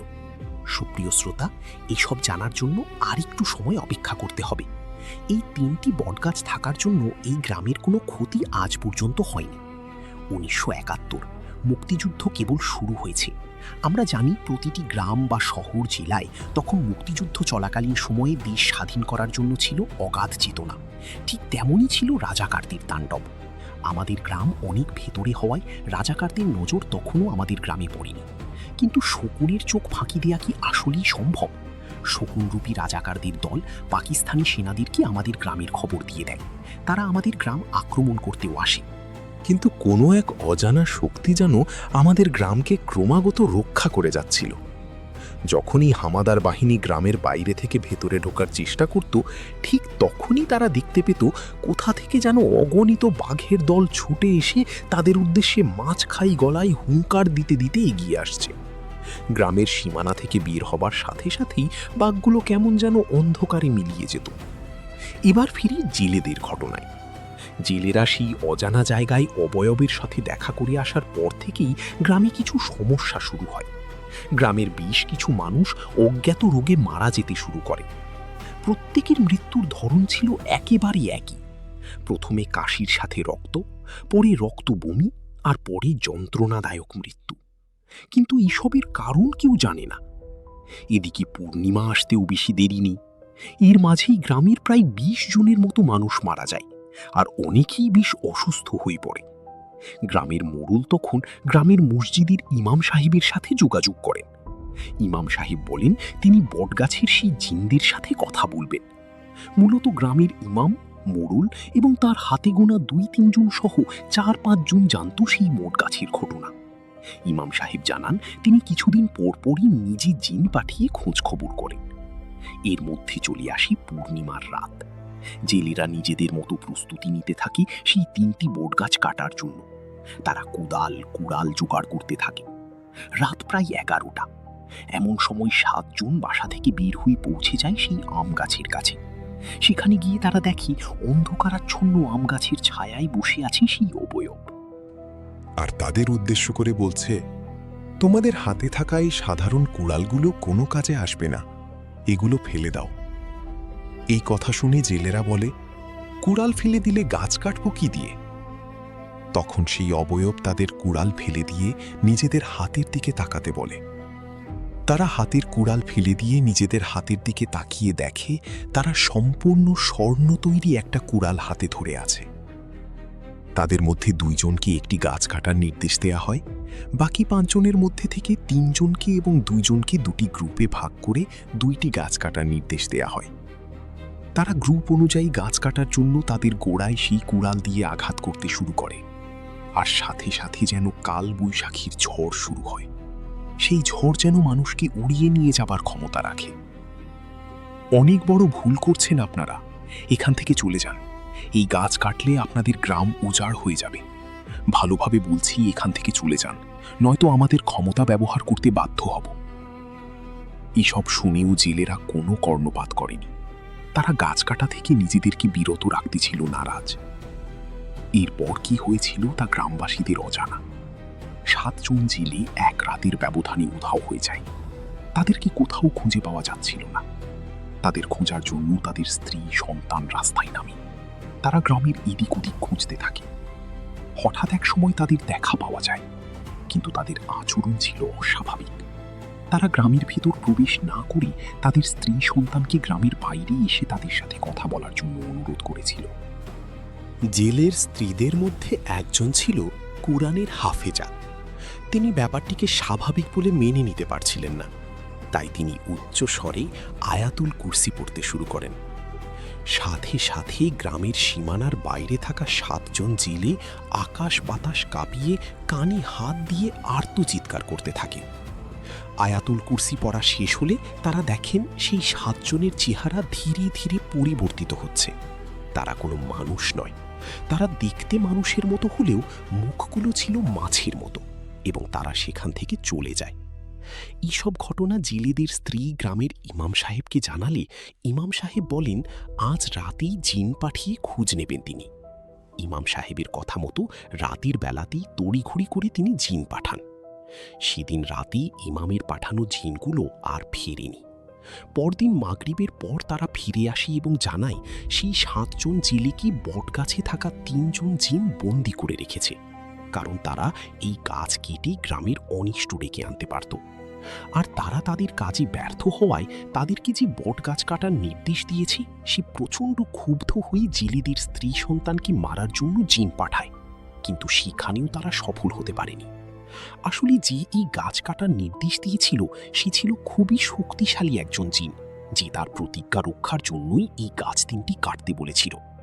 আর সেই ৩ রক্ষাকারী জিন থাকায় সরাসরি তারা গ্রামে প্রবেশ করতে পারছিল না জন্য জেলেদের মাধ্যমে গ্রামে প্রবেশ করে।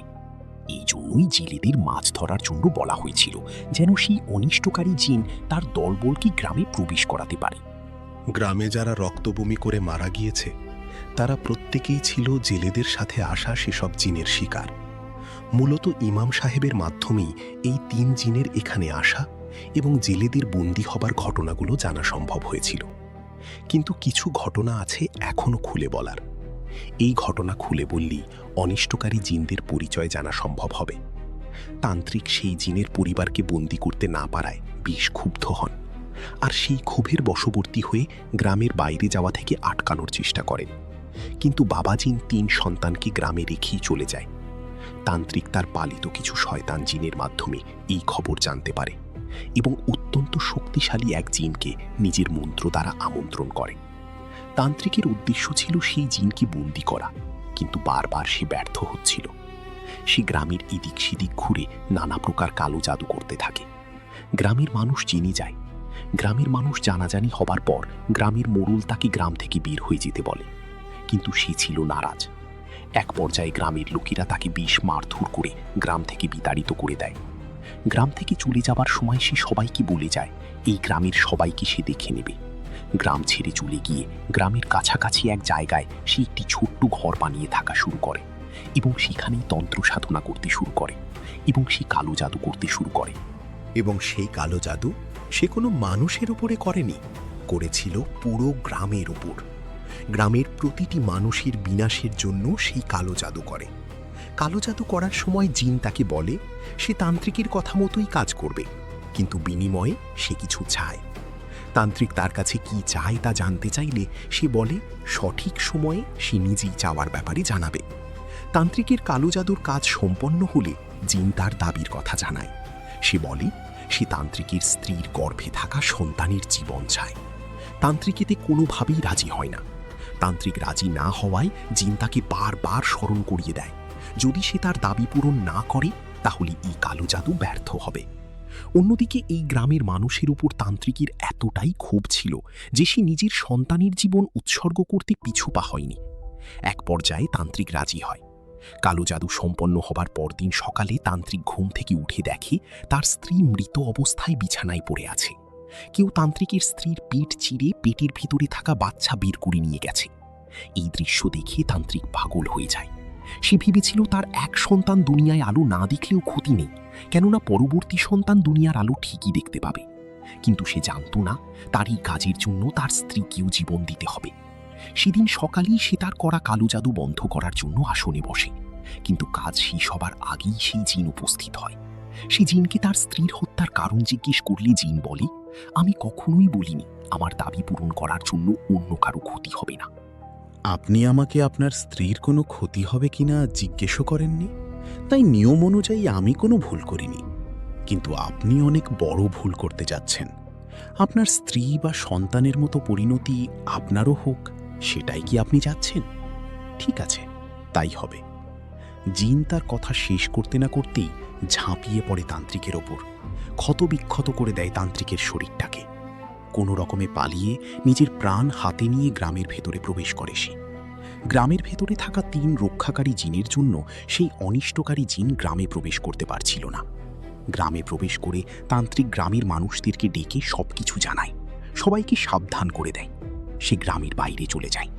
সেদিন সন্ধ্যায় তান্ত্রিকের ক্ষতবিক্ষত লাশ পাওয়া যায় গ্রামের বাইরে এক ডোবায়। জিন যা চেয়েছিল তা সে পেয়েছে, তাই তাকেও তার প্রতিজ্ঞা রক্ষা করতে হবে। এই জন্যই জিন সেই গ্রামের ক্ষতি করার উদ্দেশ্যেই জেলেদের ব্যবহার করে, কিন্তু এবারেও সফলতা পায় না। সফলতা না পেলেও গ্রামের ভিতরে তার কিছু সাগরিদ থাকতে সক্ষম হয়। ইতিমধ্যে সেটা বলা হয়েছে। জেলেদের বন্দিদশার কথা জেনে ইমাম সাহেব তাদেরকে ছেড়ে দেবার জন্য অনুরোধ করেন, কিন্তু তাদেরকে ছাড়া হয়নি।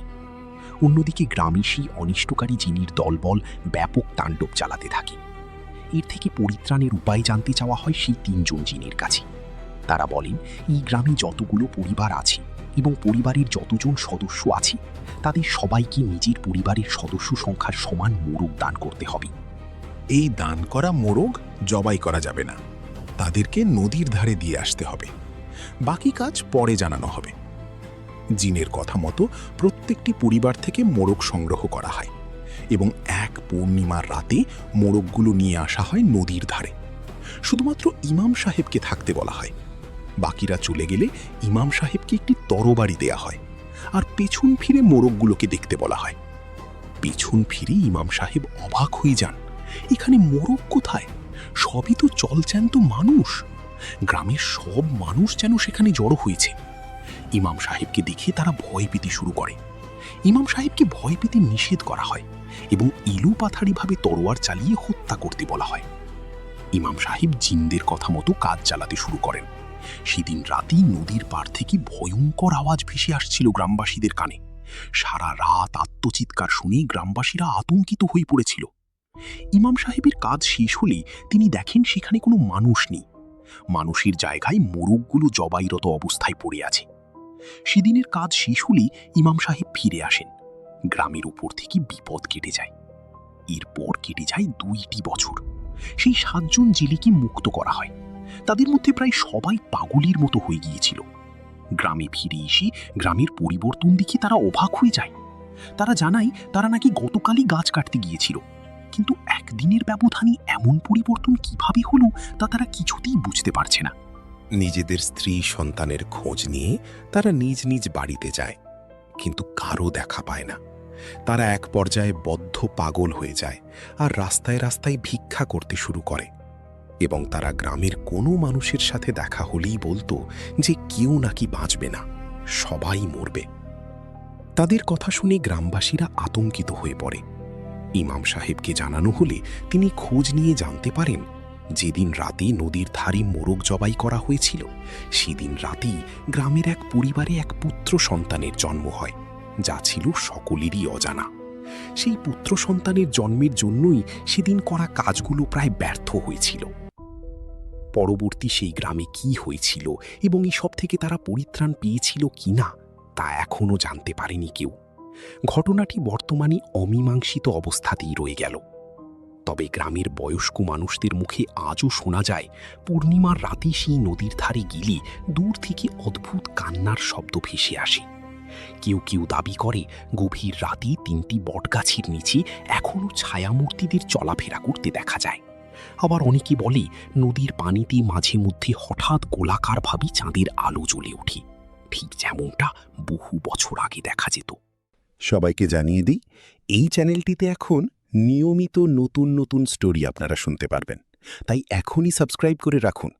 আর আরেকটা কথা, আপনারা যদি নিজেদের ঘটনা চান আমি পড়ে শোনাই, তাহলে অবশ্যই আপনারা আমাকে ইমেল করতে পারেন। ইমেইলে আপনার নাম, ঠিকানা সহ আপনার ঘটনা পাঠিয়ে দিন। এই ভিডিও ডিসক্রিপশনে ইমেল অ্যাড্রেস পেয়ে যাবেন। ইমেলটি হল sakindocumentary@gmail.com। দেখা হবে পরবর্তী কোনো ঘটনায়।